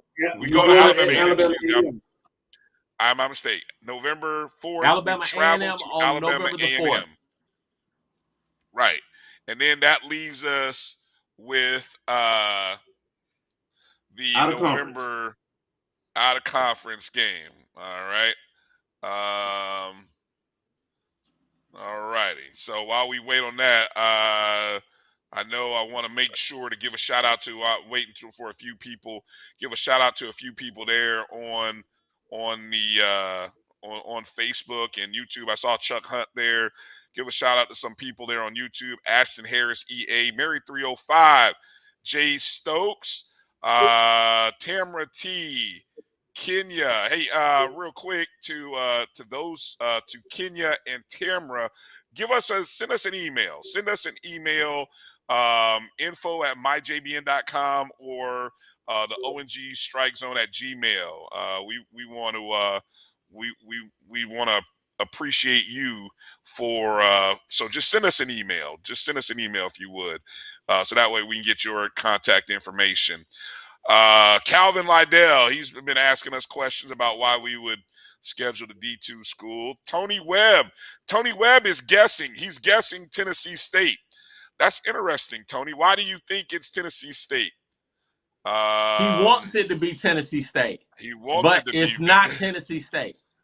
Oh, sorry, Tony. No, it's not. All right, Kevin Bull Butler checked in. Love to meet. Hey, we met Bull back when we were in Tallahassee, so appreciate you jumping in there. There we go. Tamara's dropping in. Hey, Brian. Dropping in 5. Yeah. Brian, while we wait this thing out, I do want to mention. I want to mention that we have about 4 3-stars that sign high school kids that signed today. Please. So Oral Gray out of Jacksonville, running back, 3-star, did sign. Robert Lockhart III, wide receiver. He was a 4-star, but current 3-star out of Atlanta. Langston Hughes, fast, speed. The one thing we didn't have was a speed receiver. He's on the light side, but short side. But we all, we've done a lot with those kind of receivers. But he has speed though to burn. Twan Wilson from a DB from Lakeland, another 3-star that signed, and just hot off the press is John Bostic. He did officially. Is he in? Oh. He's in. He's official. There we go. That's what we like to see. Get that hard. Good job. So how do you judge a successful recruit? When you sign the guys you targeted.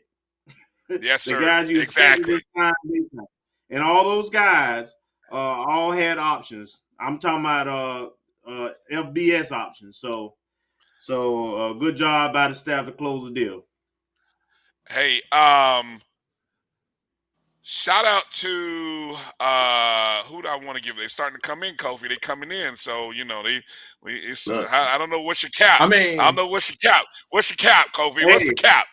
Hey, watch this. Cap is 50. Hey, you got to get at least 50. We at $30. Don't shoot the messenger. Halfway there. Hey, halfway there. Hey, Kobe.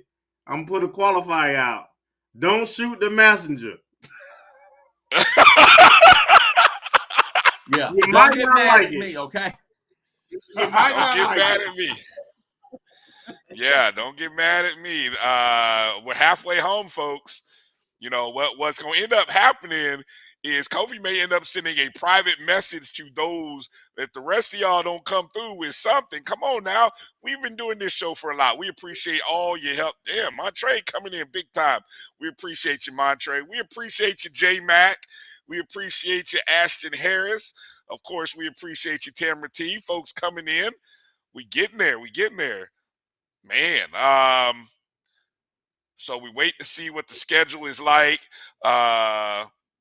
And let's see. B. Janelle drops in. I think we're about there. All right, Kofi. I think we're there. Although that $19.99. No, I'm just kidding, Montre. That's all good. We have $49.99. So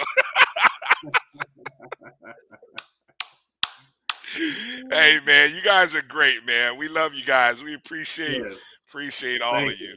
How you feeling, Kofi? What's on your heart? What are you feeling? What are you feeling? I got to see what this last donation is. I'm trying to see Yeah. what it is before I release it because I said 50, not You a did cent say 50. less. You did say 50. That, I well, said it is 50. a It cent. should be It 100. is well, it's late in the show. I got the We had put this out 11th of. game. If you would see, I with got the Kofi, see what I 11th mean, game. Kelvin. What I I say know to what implement date it is. I know who it this is. great marketing idea that Kofi had. This should have been shared earlier in the show. We could have been building this up all show instead of the last 15 minutes of the show. But I love my brother all the same, though. I got here late, so it's that's all how that good. It's works. all good. Hey, all right, we're getting there. We're getting a little bit closer. Come on, we just need All one right. more person. So I'm gonna drop a few more names while we waiting on them last. Go ahead. While we waiting on the single money. The single money. As Oh, they say in church. the single money. So Cedric Bird, a running back / DB out of East Gaston. 1 star. He did commit and closed the deal. We had Judify Michelle. I don't know if he's officially signed though, and whether he's a preferred walk-on. But he's also committed. Demir Blakely, tight end out of St. Pete, also a part of this class. Again, don't know if he's a official signee or a preferred walk-on. But those are, and then there's a guy at Garby. I'm sorry I didn't write his name down. DN 6'5", 245 out of Garby High School, local kid, who also had a signing ceremony today, joining the Rattler football. All right. Hubba Montre with your 99 cent. Let's go. We are officially there. We appreciate y'all though. Appreciate you, B Starks, Montre Bennett, Harry 305. When they find out who it is, we might have to end the show quick. I'm looking. Hey, you got me thinking now. Well, might have to. Ooh-wee. You got. First off, man? All right. Woo, the boss even jumped in there. The boss joined in. Wow. Woo, I love to see that when the boss jumps in on that. We got the boss producing tonight. Sound like he ready to go. Man. That's what that's about. He ready to go. I think that might be it right there. Trying to get up out of here. For sure. All right. All right, people. So please don't ask. Don't be going on Twitter and running your mouth talking about, everybody gonna know when homecoming is. Homecoming is October the 28th versus Prairie View. If you're coming in from out of town, please get an Airbnb. There are still 300 Airbnbs that are available in Tallahassee during that weekend. It is a far better decision to go that route as opposed to paying $600 a night at one of the hotels. Now, on November the 11th, Florida A&M University will be facing a team all the way from California. Wow. Are you serious? They are facing Lincoln University, a Division II team from California on November the 11th. All right, good night. See y'all later.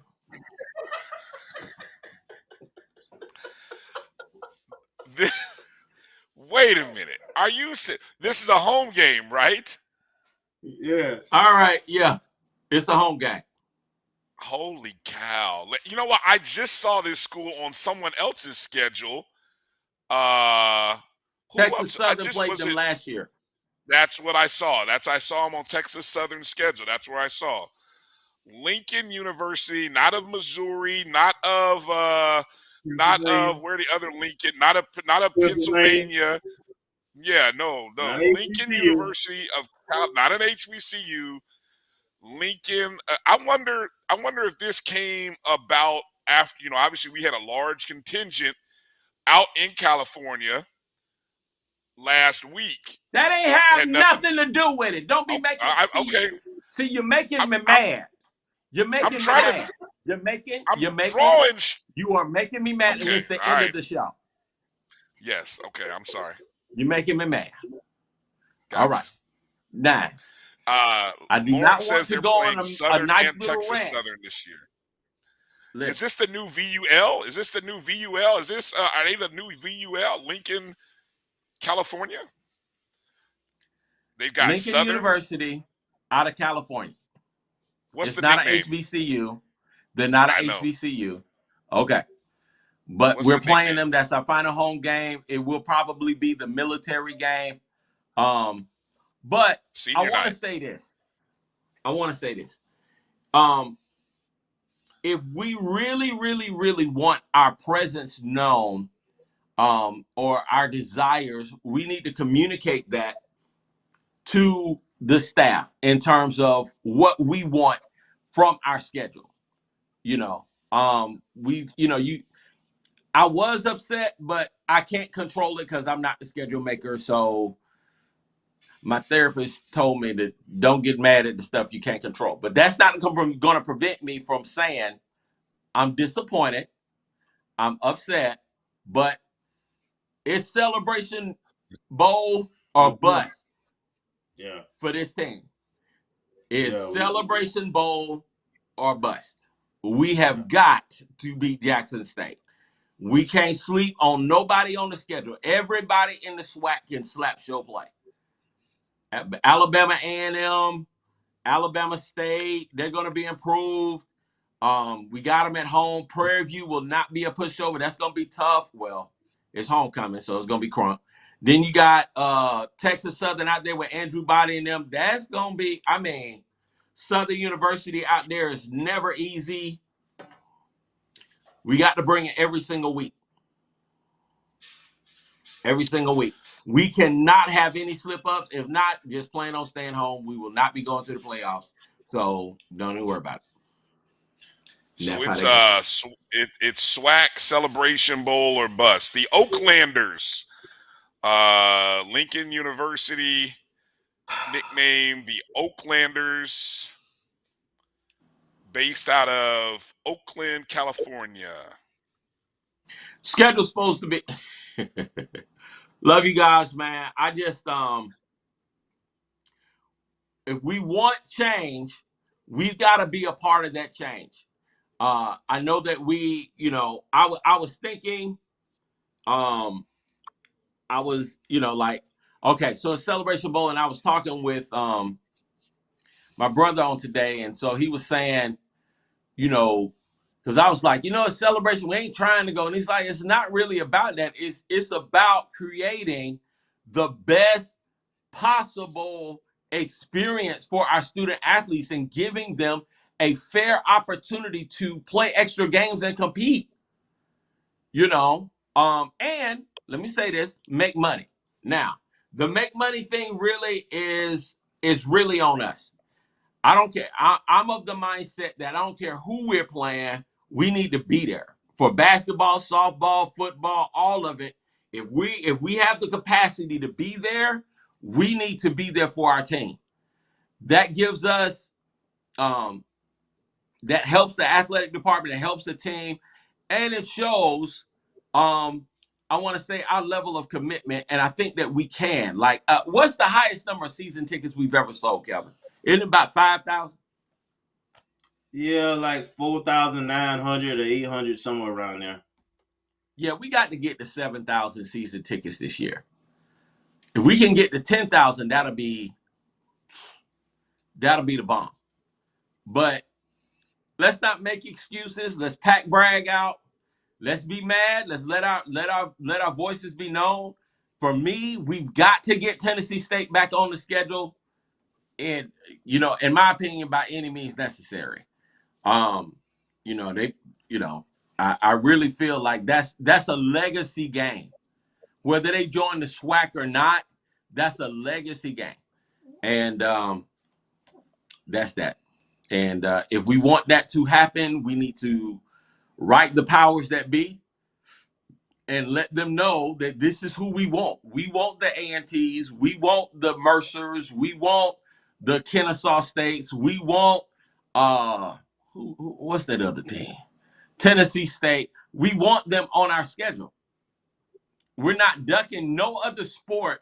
And I know for a fact that, Coach Simmons is not ducking competition. That's not his MO. I know Tiffany, AD Sykes would not duck competition, but it makes me wonder and question what this person was thinking when they came up talking about some Lincoln. Anyway, I'm coming to the game. I'm still going to be there regardless. I'm going to talk about that next week. So yeah, let Mike Road Dog Reed. No, he did not mean Lincoln University of Pennsylvania. He did not mean Lincoln University, Missouri. Both of those are HBCUs. He said Lincoln University of California, the Oaklanders. Season record was 2-8 from 2022. They are Division II. They do have I'm just looking Southern on their schedule. They do have Texas Southern on their schedule. And Southern. They got Texas Southern on the schedule, and they got Southern Utah on the 12th. You talking about for 2023? Yeah, 22-23. Okay. I don't know if that's the new schedule, though. Because as I look at their schedule... We playing them on November the 11th. Yeah. Yeah. So that's I ain't gonna say it's. I'm not gonna say it's an off week. That might be still last year's schedule, correct? Right. The schedule, their schedule is not out. I know Demetra is asking. The people on the website, on the website it says academic year, 23, but it says 22, 22, 23. But it does, in my opinion, the dates don't line up. It does look like they scheduled from 22. Right. Well, I'll tell you. Do you see October 29th being Texas Southern on their website? Yep. That's the fall. Yep. That's the fall 22 schedule. They lost that game 37-2 to Texas Southern. So that's the fall schedule that's on their website. They haven't put up the what would be the academic school year of 23-24.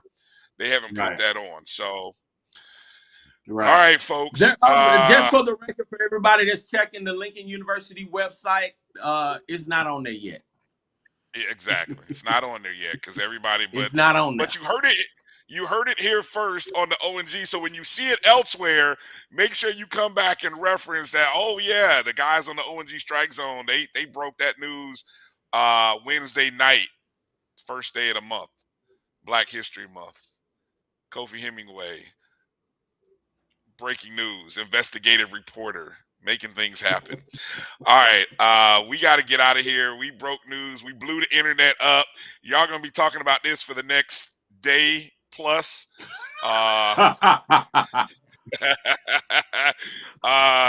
Yeah, hey, now what'll be interesting is how quickly did we push FAMU into dropping their schedule earlier than they anticipated or later? That'll be interesting now. I mean, I'm just saying. I mean, things like this happen when stories go out early. Some administrations, like BCU, drop stories early because the internet broke it, and it's like, oh well, we got it, but they weren't ready. So we'll wait to see. I mean, who knows? They could turn around and say, again, this is not official. So they're always, we'll see. We'll see. Is Kofi right or Kofi's wrong? I believe he's right. I believe, when have you known Kofi to be wrong? All right, that's going to do it for tonight's show, folks. Loaded show. We got to thank Coach Patterson for joining us, Demetrius Boney and DJ Boney for joining us as well. All of you guys on Facebook and YouTube for joining us. Appreciate all of your contributions on the Super Chat. We love you guys. We appreciate you.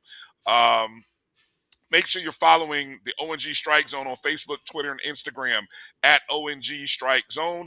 Go download the Jericho Broadcast Network's app on the Google Play and Apple App Store. MyJBN, MyBCSN is where you can find it.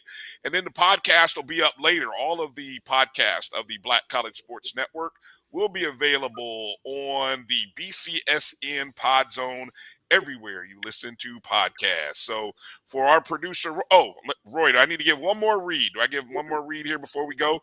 We definitely got to thank our sponsors, our new sponsor, the second annual Black Business Expo Tallahassee, which will take place on February 25th at the Moon, and is brought to you by Mega Ace Media. Thank you, Mega Ace Media, a.k.a. Mr. Wilson Vaughn, and the Tallahassee Lincoln County Office of Economic Vitality. The Black Business Expo will feature financial institutions, agencies, and larger businesses looking to partner with your Black business. Tallahassee Mayor John Daly and Leon County Commission Chair Nick Maddox are the special guests for the event, and they'll be there to hear what goes on in our businesses. We'll give out $15,000 in grants, and we can all use a little extra cash this time of the year. For more information, visit online at bbetally.com. That's bbetally.com. All right. Thank you, guys. I'm Brian Fulford. That's Kelvin Rozier, Kofi Hemingway. For our producer, Roy Evans, we appreciate you watching and listening. And stay tuned. Rattler Athletics is what we are about. When these folks out here in the street start giving you some static about this schedule, just tell them to back up and let them know that if you don't get away from me, I'm going to have to strike, and strike again at you. All right, Rattler Nation. Peace out.